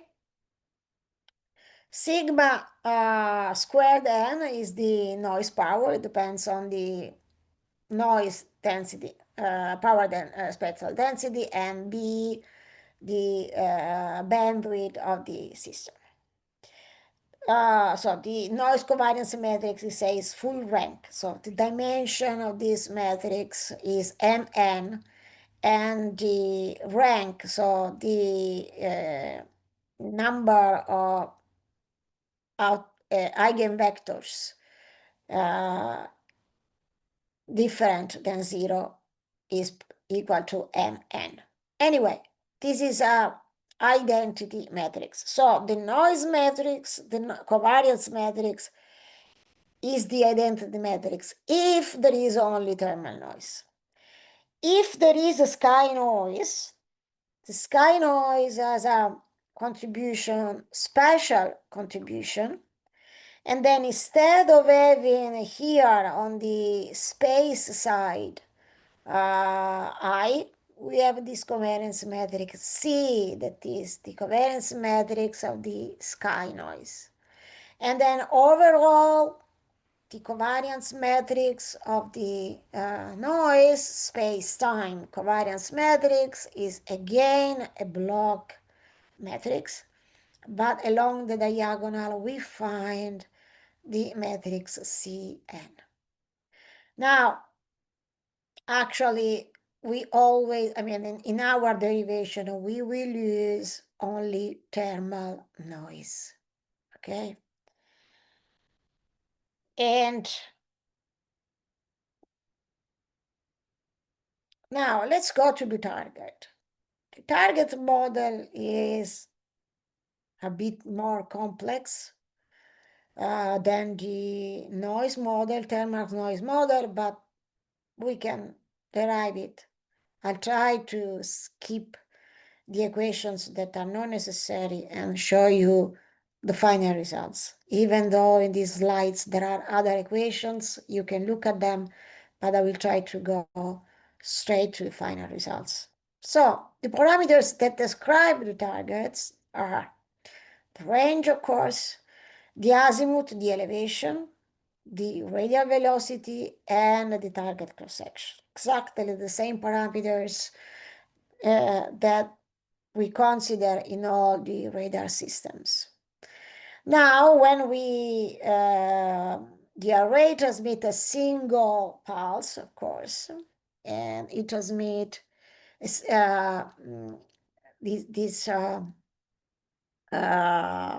pulse PT, actually is a sequence of M pulses. This is in complex notation, so we have A, T, A, J, phi 0, U, T, this is the complex envelope, times the exponential that takes into account the carrier frequency of the radar. And the duration of the M pulses is the coherent processing interval, goes from 0 to MTR. A sub T is the amplitude, phi 0 is the initial phase of the carrier. This is the carrier frequency as usual, and U is a sequence of M pulses, as we have seen. Each one, the time duration of each one is Tp, the energy of each one is 1, and each pulse is repeated every TR second. So TR is the pulse repetition interval.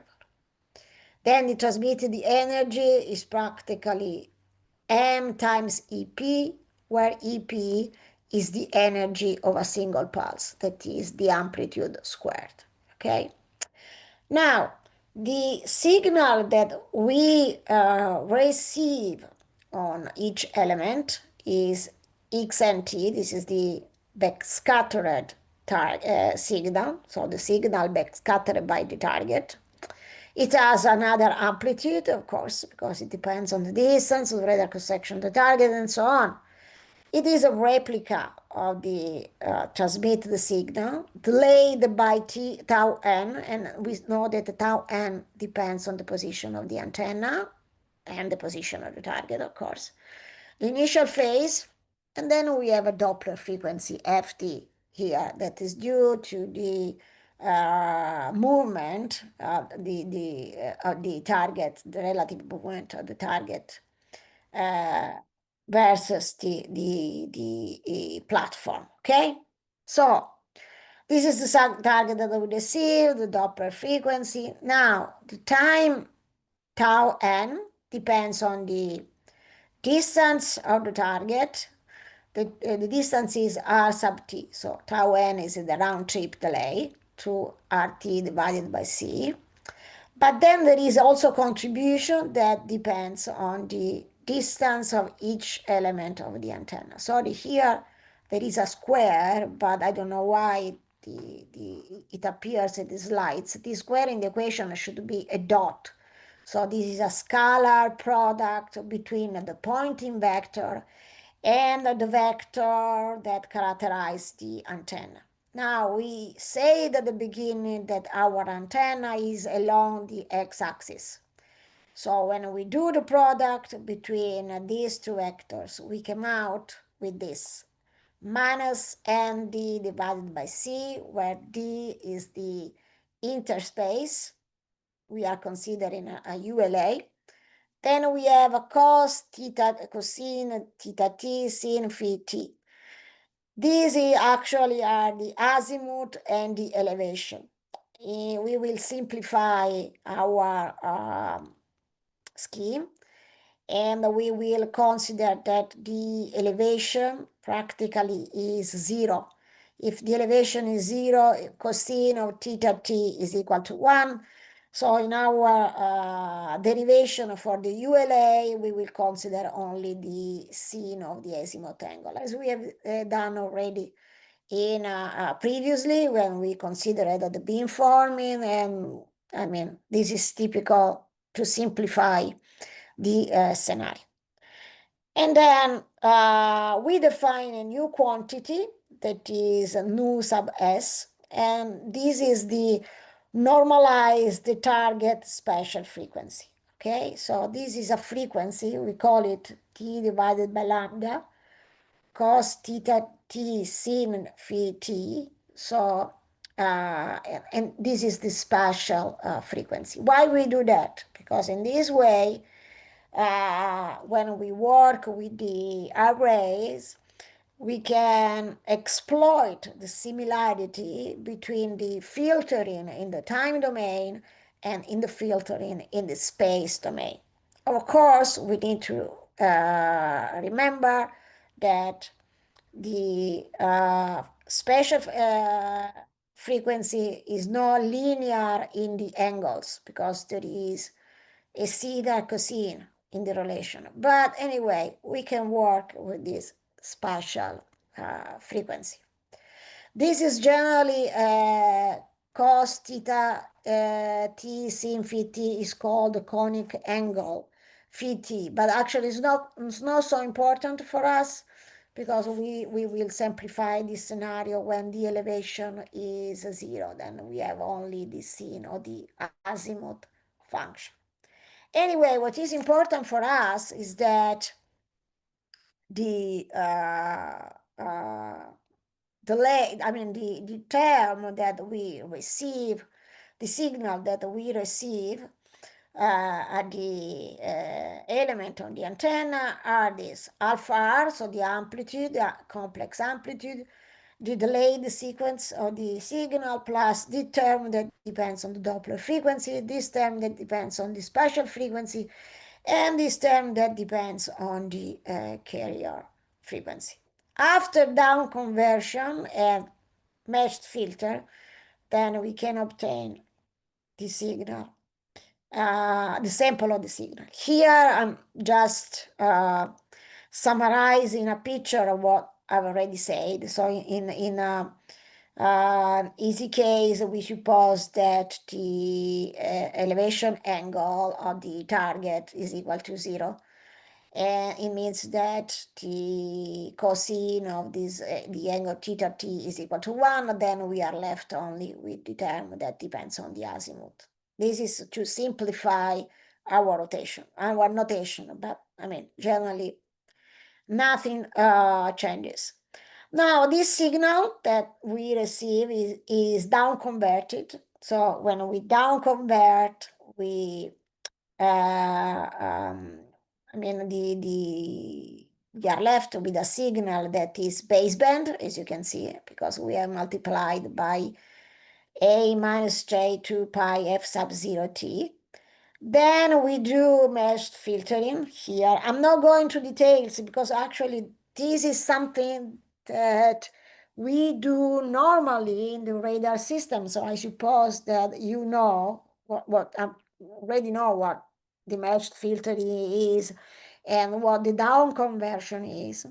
So I can skip all these details, but you can look into it.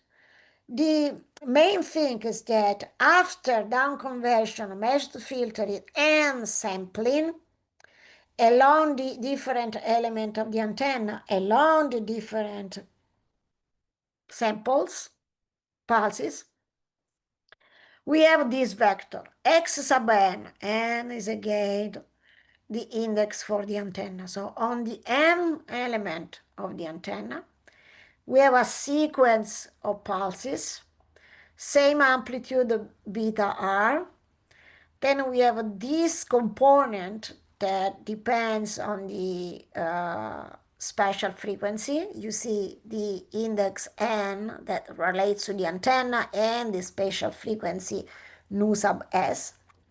And then for each sample I of the pulses, then we have this again complex exponential term.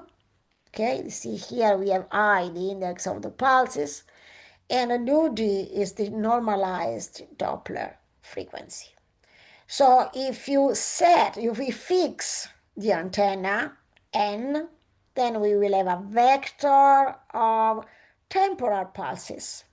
So beta r, a, j, 2 pi, n, and s. This is the weight due to the position of the antenna.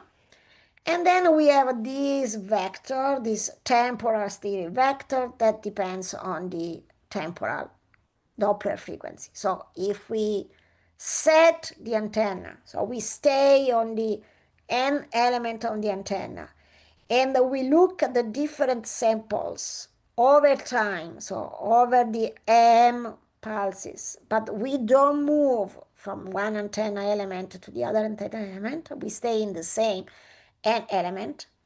Then we see the temporal vector, that is this one. We multiply it by beta r and by a weight that depends on the position of the antenna. So we have beta r e j 2 pi n nu s times a of nu d. Nu d is the normalized Doppler frequency. So this is the temporal steering vector that depends on the Doppler frequency. It has the usual van der Waals form, and it is the usual temporal steering vector, okay? Now, let's take all the vectors like this one, okay, for each element of the antenna. And then we will have the first one is 1 times the temporal vector. The second is aj 2 pi nu s, and so on. See, here we have a contribution that is due to the position of the antenna. Then if we move from one position to the other position, this coefficient changes, okay? And then we can, instead of looking at the row, okay, then we look at the column. If we look at the column, okay, we have 1 aj 2 pi nu s up to aj nu pi n minus 1 nu s. And the first column is multiplied by the first element of A transpose, so 1. The second column is the same weight here times the second element of A transpose, that is A j 2 pi nu d, and so on. So the same, we can build a matrix. And then if we look at the rows of this matrix, then we will have the temporal steering vectors multiplied by a weight that is due to the spatial position of the antenna. But we can look at the same matrix along the columns. Then along the columns, we have the spatial steering vector weighted by the coefficients of the temporal steering vector, okay? So I see here that actually, sorry.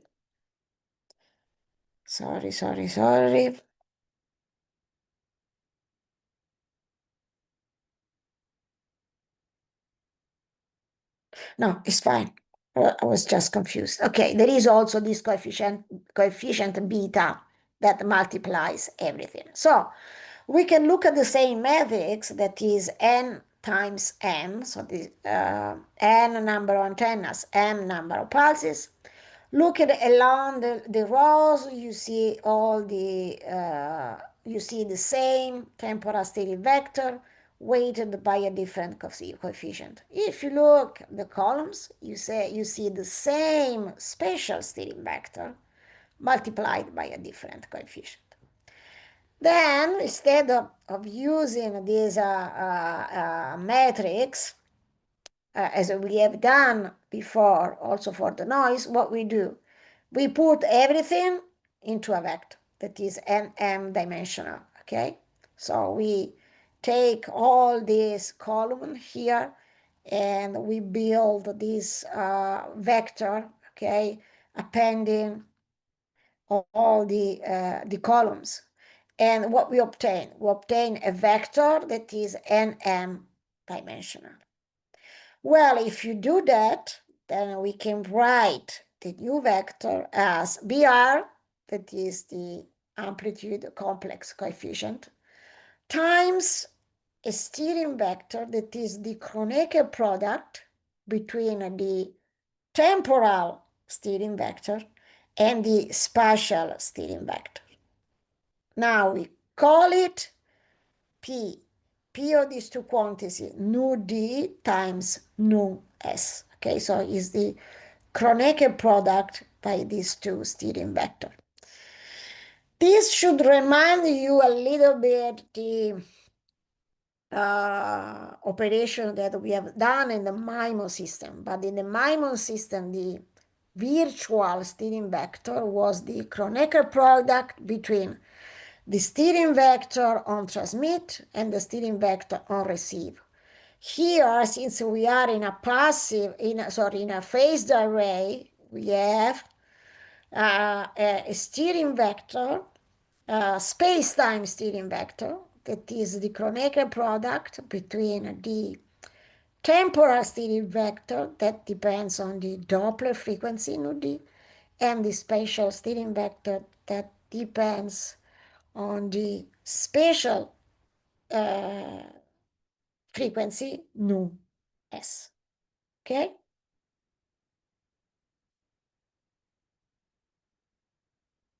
And this is exactly what it is written here in this slide.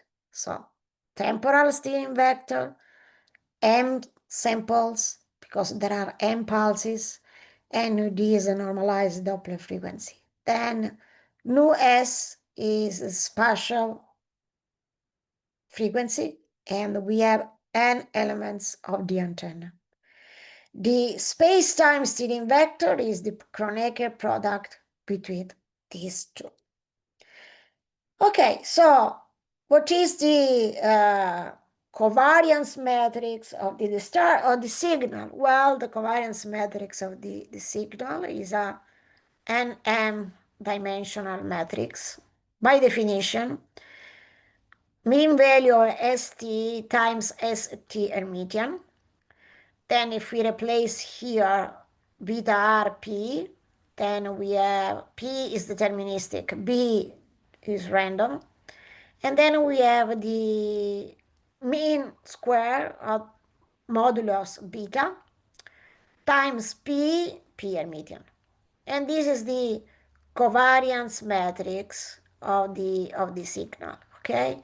So we have here the steering vector, spatial, temporal steering vector.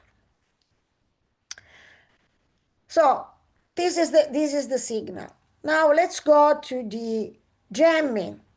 The jamming, there are different kinds of jamming. We consider here specific jammer, that is the barrage jamming or barrage noise. So practically, these are man-made source of noise. So it has a specific spatial direction. So it comes for a specific angle, okay? But temporally, it is a white noise. So we have a source of white noise, so noise on time, over time, but it comes from a specific direction, so from a specific angle. So the jamming looks like thermal noise temporally, but like a point target in spatial domain, so in angle domain, because it occupies only a specific angle in space. But over the frequency, it is like thermal noise, so it has a flat spectrum. So suppose that we have this jammer located a specific elevation and azimuth and a specific distance rj, j because it stands for jammer.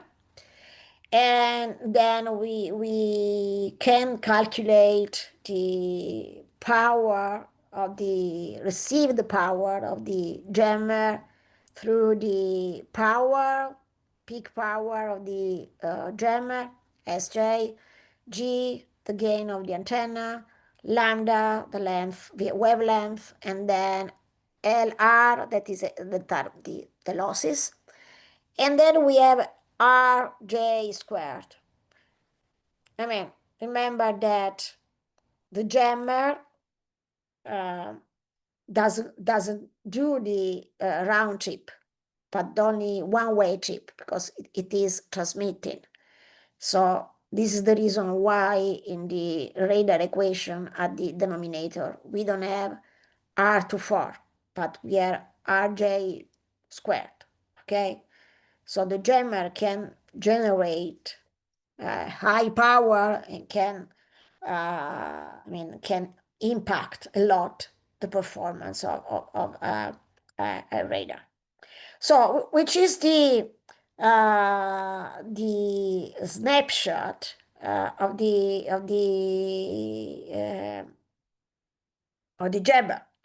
So suppose that we are considering the M pulse of the jammer, then the snapshot, so the vector, special vector measured on the element of the antenna is the amplitude alpha m, and then the spatial steering vector aj, okay?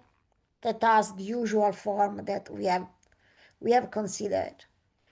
But then let's make the longer vector considering all the pulses. So first snapshot, first pulse, second snapshot, second pulse, up to M snapshot.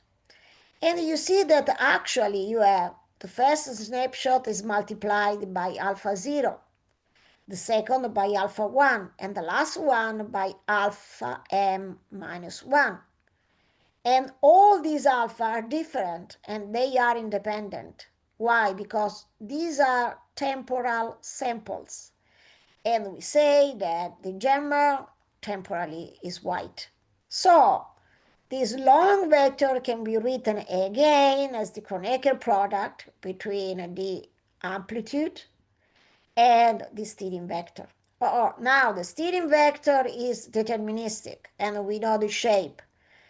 Alpha actually are the samples of a white noise, so white process. All the samples are independent. Generally, they are supposed to be Gaussian, complex, so they are also independent. Not only correlated, but they are independent. So the covariance matrix of the alpha or the amplitude, okay, is equal to the power of the noise, actually is the should be the power of the jammer. Actually, is the power of the noise times the signal, the jammer to noise ratio. So this product, power of the noise times the jammer to noise ratio, is the power of the jammer, times IM. I is the identity matrix of dimension M. This is because we have said that the amplitude, so the temporal amplitude of the jammer is a white process. So let's look at the overall covariance matrix of the gemmer. By definition, E of J, J, and median. Let's replace the expression of J, and then we can write that the covariance matrix of the Rj is the product between a component that is white, Kronecker product times AJ, AJ, and median.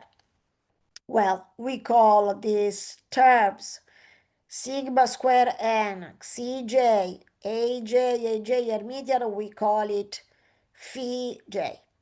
And then at the end, we have the covariance matrix of the gemmer, again, is a Kronecker product between this term that is temporal.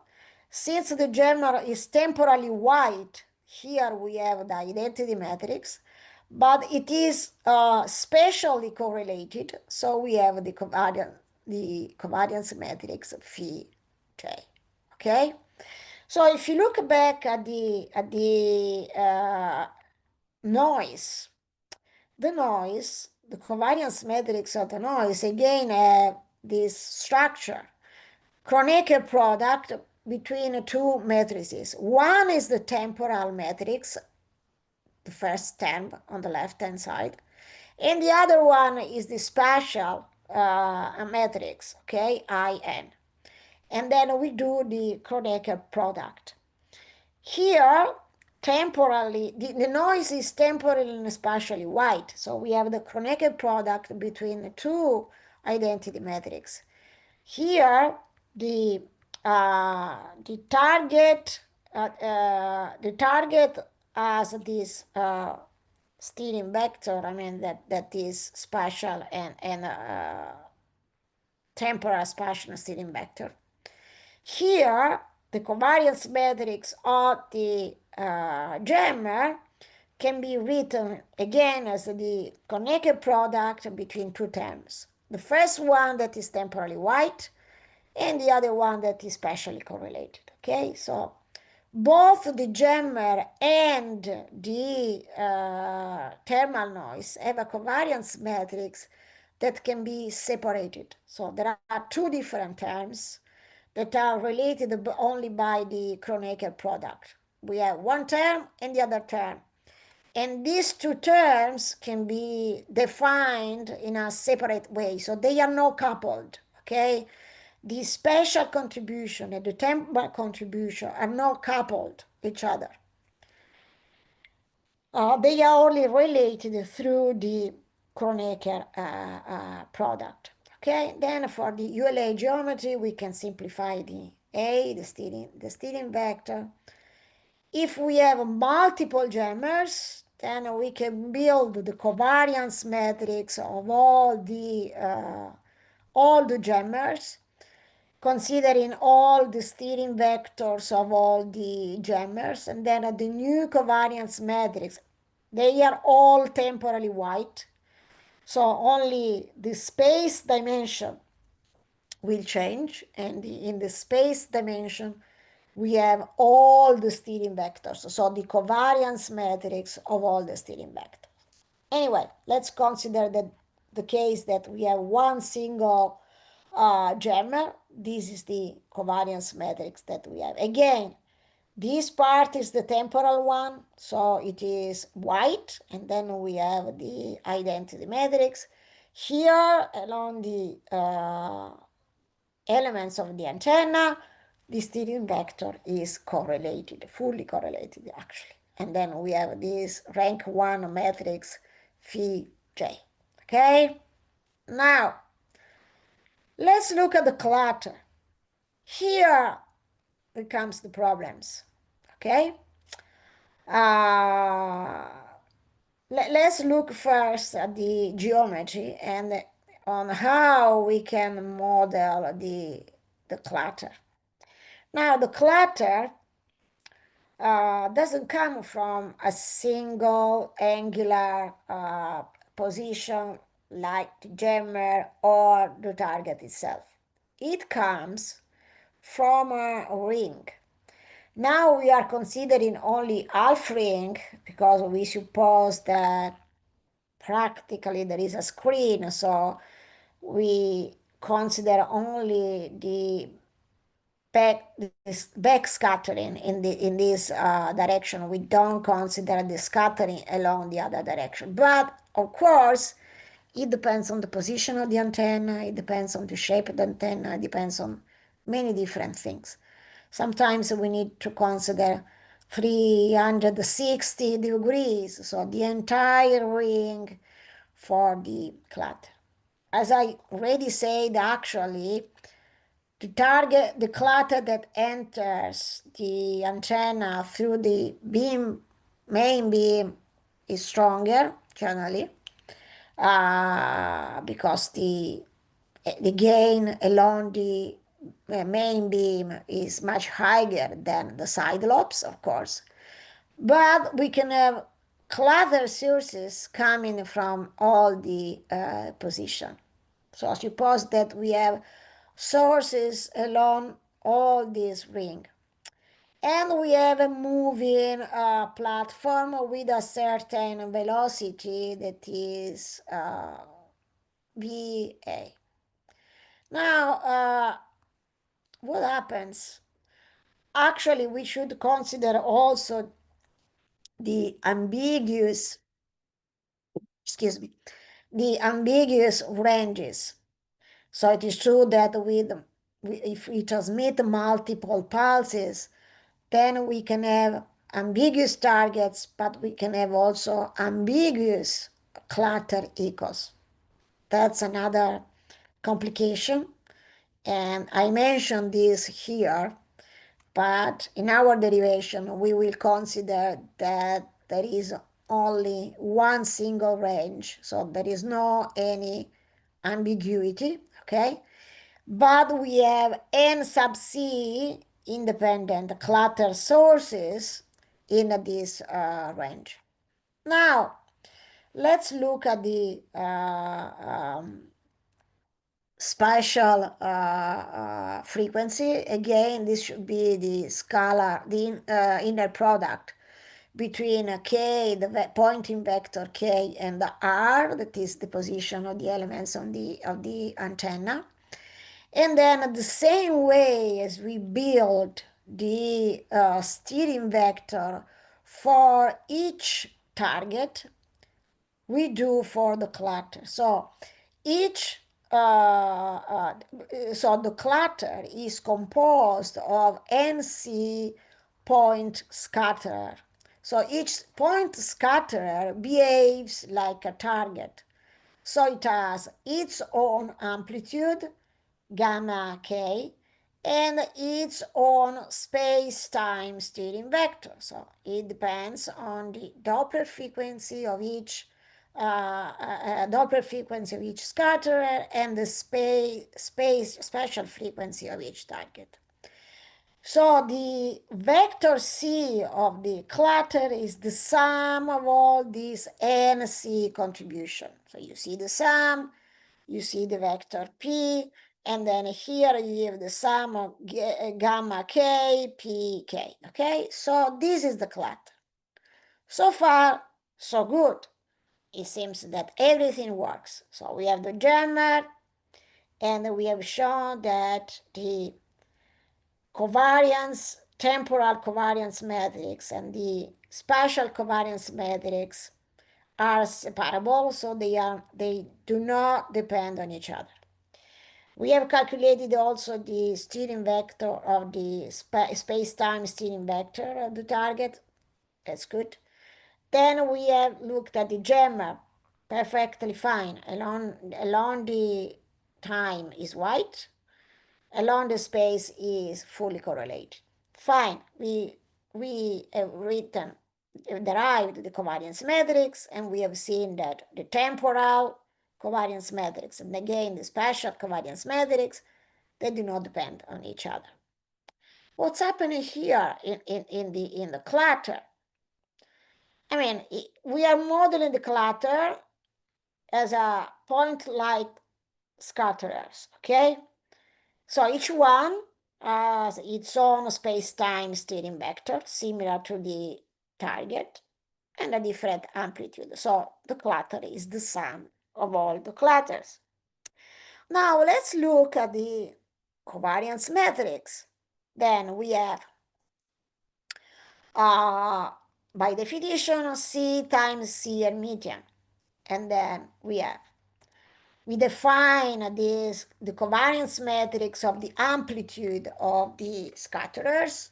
Since each scatterer is independent from the other, we have a diagonal matrix. It is not identity matrix because each scatterer of the clutter has its own power, okay? So it is a diagonal, but it is not like identity matrix times a constant, okay? So we have this gamma C.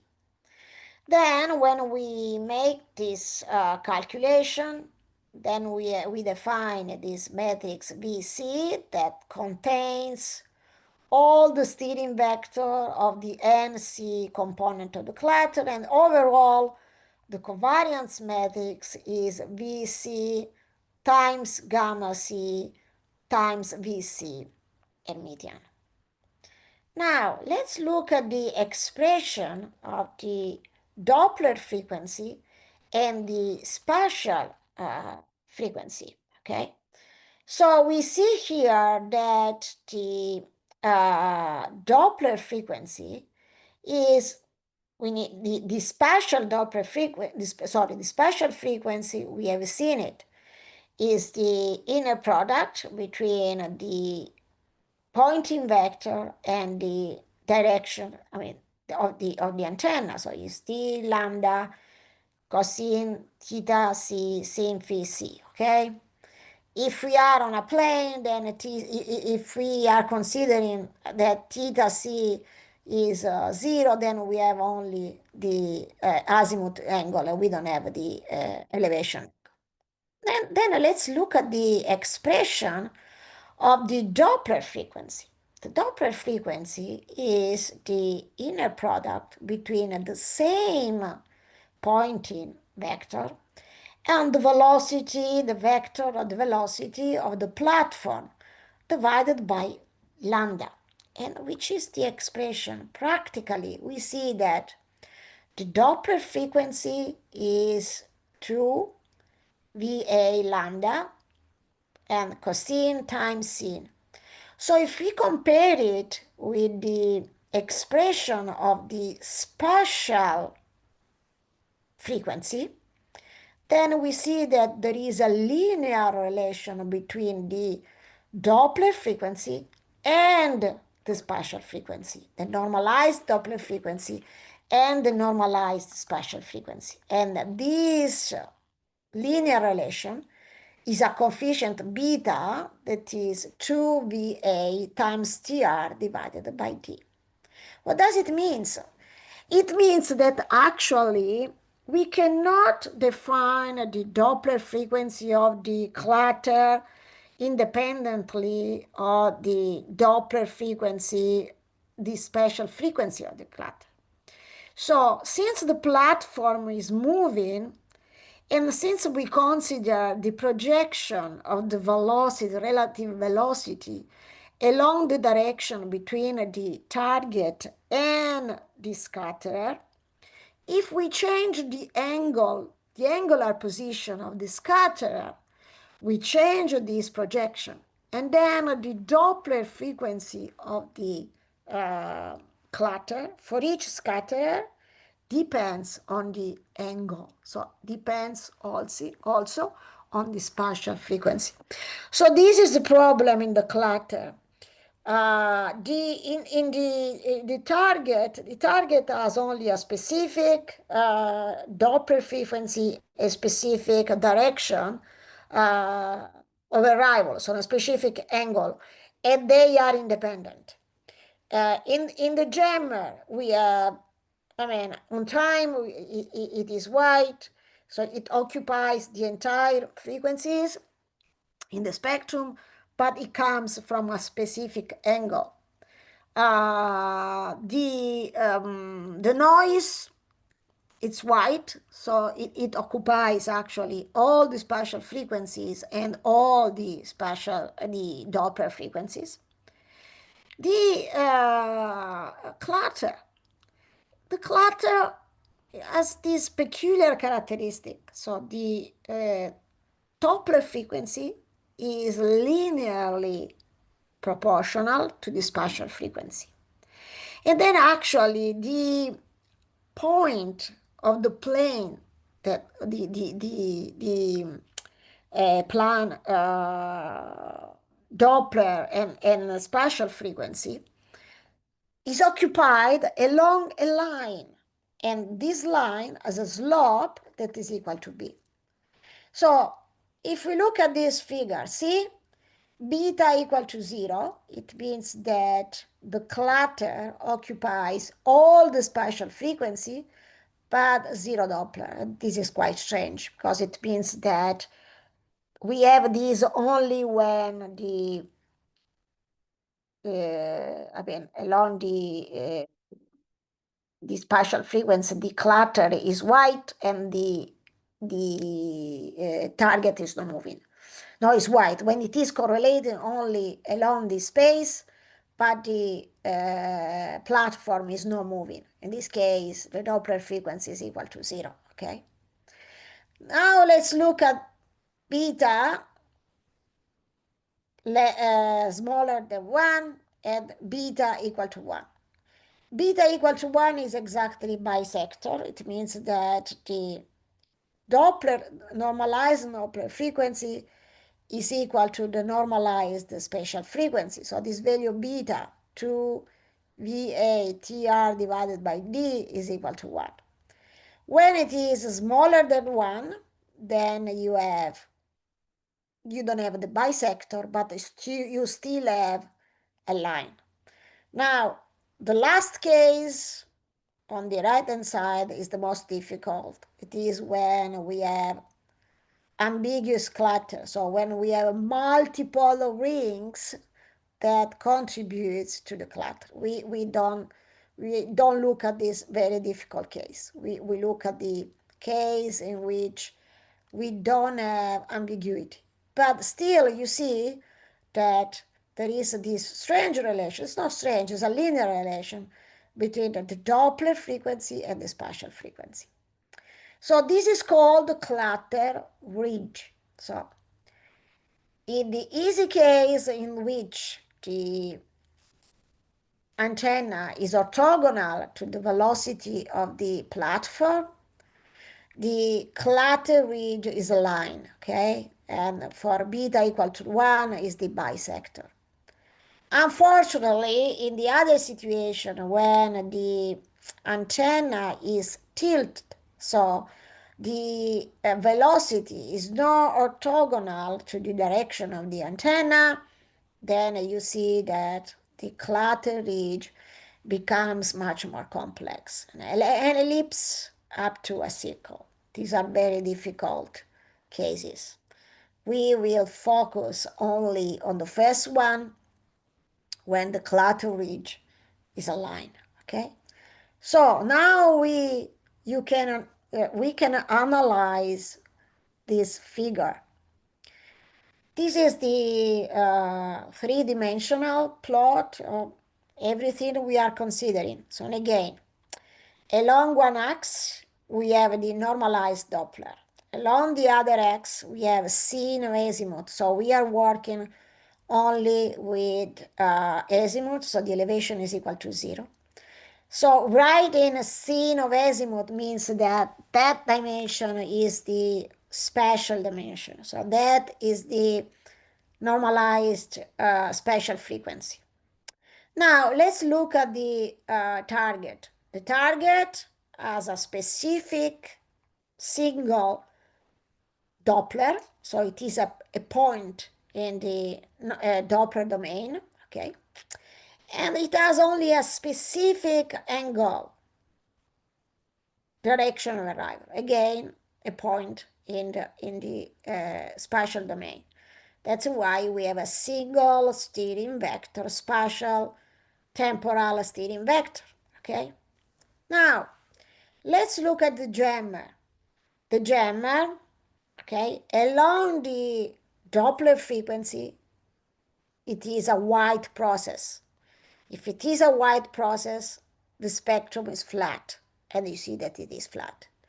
But especially it comes from a specific direction. So then you see only a line, okay? That's why you see that rectangle. That is the jammer because it comes only from a specific direction, but it occupies only all the Doppler spectrum because it is a white process. Now let's look at the clutter. The clutter here occupies as a clutter ridge that depends on the velocity, depends on beta. It is a line. And you see that the behavior of the clutter, so the power of the clutter, depends on the Doppler frequency and depends on the angle, so the special frequency. You cannot separate them because the two frequencies, spatial and Doppler frequency, are strictly related. Here are linearly related. It means that the covariance matrix of the clutter cannot be separated in two terms. One that depends only on the Doppler frequency, the other one that depends on the spatial frequency, and they are not related. Unfortunately, Doppler and spatial frequency are related. This is the reason why, in this case, we need, if we want to cancel in the optimum way the clutter, we cannot work separately first on space, and so through beamforming, and then on the temporal, so through Doppler processing. We need to build a filter that works at the same time on space and time. So it is able to amplify the target, so increase the signal to noise ratio, canceling as far as possible the jammer and also the clutter as far as it is possible. Okay. Now, we still have 5 minutes, then I will finish this topic tomorrow morning, the first half hour, then we will proceed with the MATLAB session. Then these are examples of step systems that are mounted on different aircraft. You see the OHI, that the OWACS, the J-stars, Global Hawk, Wedgetail, Astor, they are very popular systems. Some of them have the antenna at the top, so you see that circle that contains the antenna, for instance, in the OWACS, quite famous system. Also Global Hawk, see, it is on the top. And also the Wedgetail, it has an antenna on the top. And as you can see, actually, the antenna is around the 360 degrees. And then the Astor and the J-stars, they have the antenna on the bell, so at the bottom of the airplane, okay? But they have only space-time adapting processing radars. You see here, for instance, a possible configuration, UHF radar. It has, it works at 450 megahertz with a wavelength that can be between 2 and 3 meters, an antenna that is 4 meters long, 12 elements, a beam width of 9.6 degree. The main beam of the clutter is about 100 hertz. That the pulse repetition frequency is between 300 and 600 Hz. Pulses can be 16 to 32. Then we have CPI, coherent process interval. It is about 53 millisecond. Then we have also an ambiguous velocity and ambiguous range. An ambiguous velocity and an ambiguous range depends on the pulse repetition frequency, okay? Here we apply uniform taper. I will explain what the tapering is. So the clutter to noise ratio, the main beam is 53 dB. So this is a possible configuration. Not all the stab radars are done in this way. This is the only, this is one of the possible configuration. I'll stop here because tomorrow morning we will go through few slides and I will explain you how we can build the filter, the two-dimensional filter. Okay, so will be about half an hour tomorrow in the morning. So let's summarize before say bye. We have seen the continuous wave radar that are particularly easy to be implemented. We have seen the unmodulated continuous wave. They are able only to estimate the Doppler frequencies or the velocity, not the range, because they don't have a delay and they don't have a time reference for estimating the range. We have seen the modulated continuous wave radar, in particular, frequency modulated linearly in a sawtooth, and we have seen also the case of the triangle, so up and down chip, okay? And then we have seen how this bit frequency can be used in order to estimate at the same time jointly not only the velocity of the target but also the range of the target.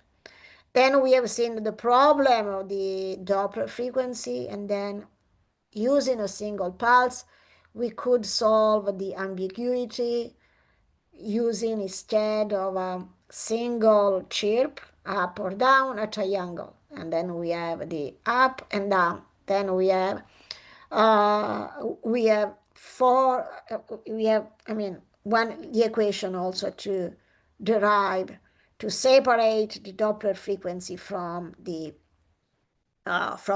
range. Okay, so we have this chance.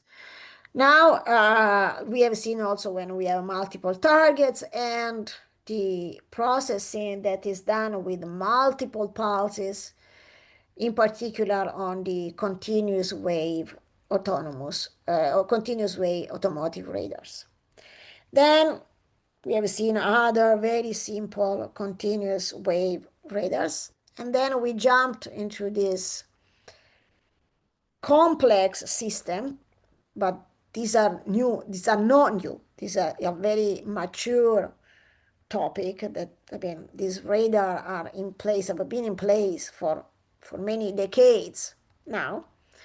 And these are radars that are particularly useful when the platform is moving. In this case, to have an optimum cancellation of the clutter, it is necessary to work jointly in space and time.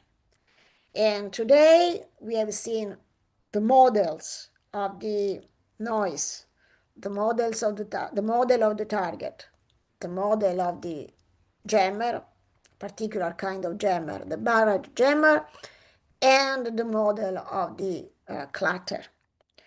Tomorrow we will use this model and the knowledge that we have to build the optimum space-time filter, okay, in order to cancel the jammer, the clutter, and to optimize the signal-to-noise ratio at the output.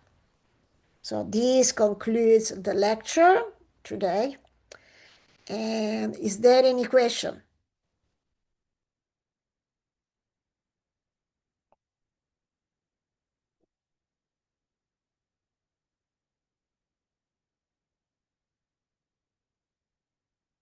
Okay, there is no any question. And again, if you have doubts, curiosity, you can write directly to me.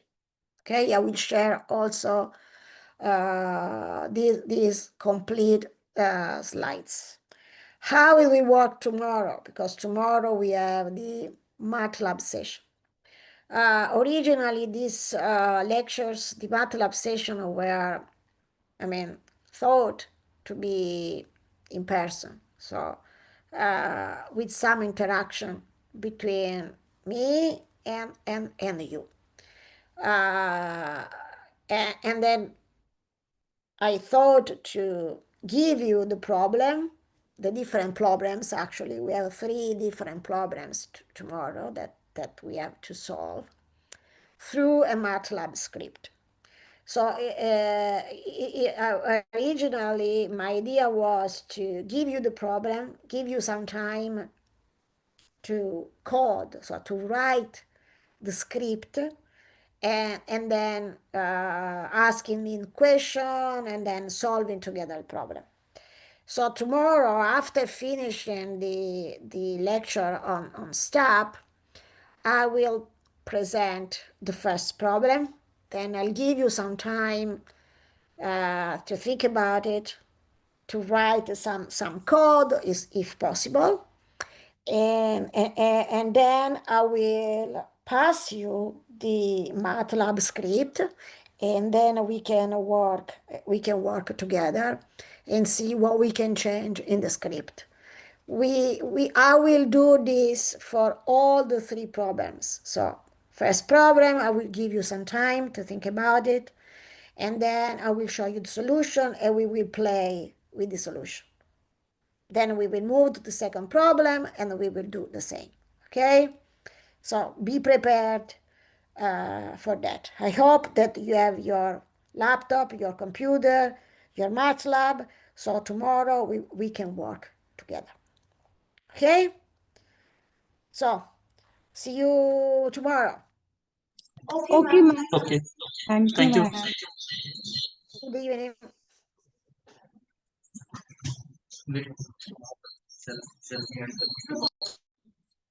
Shall we end the meeting, ma'am?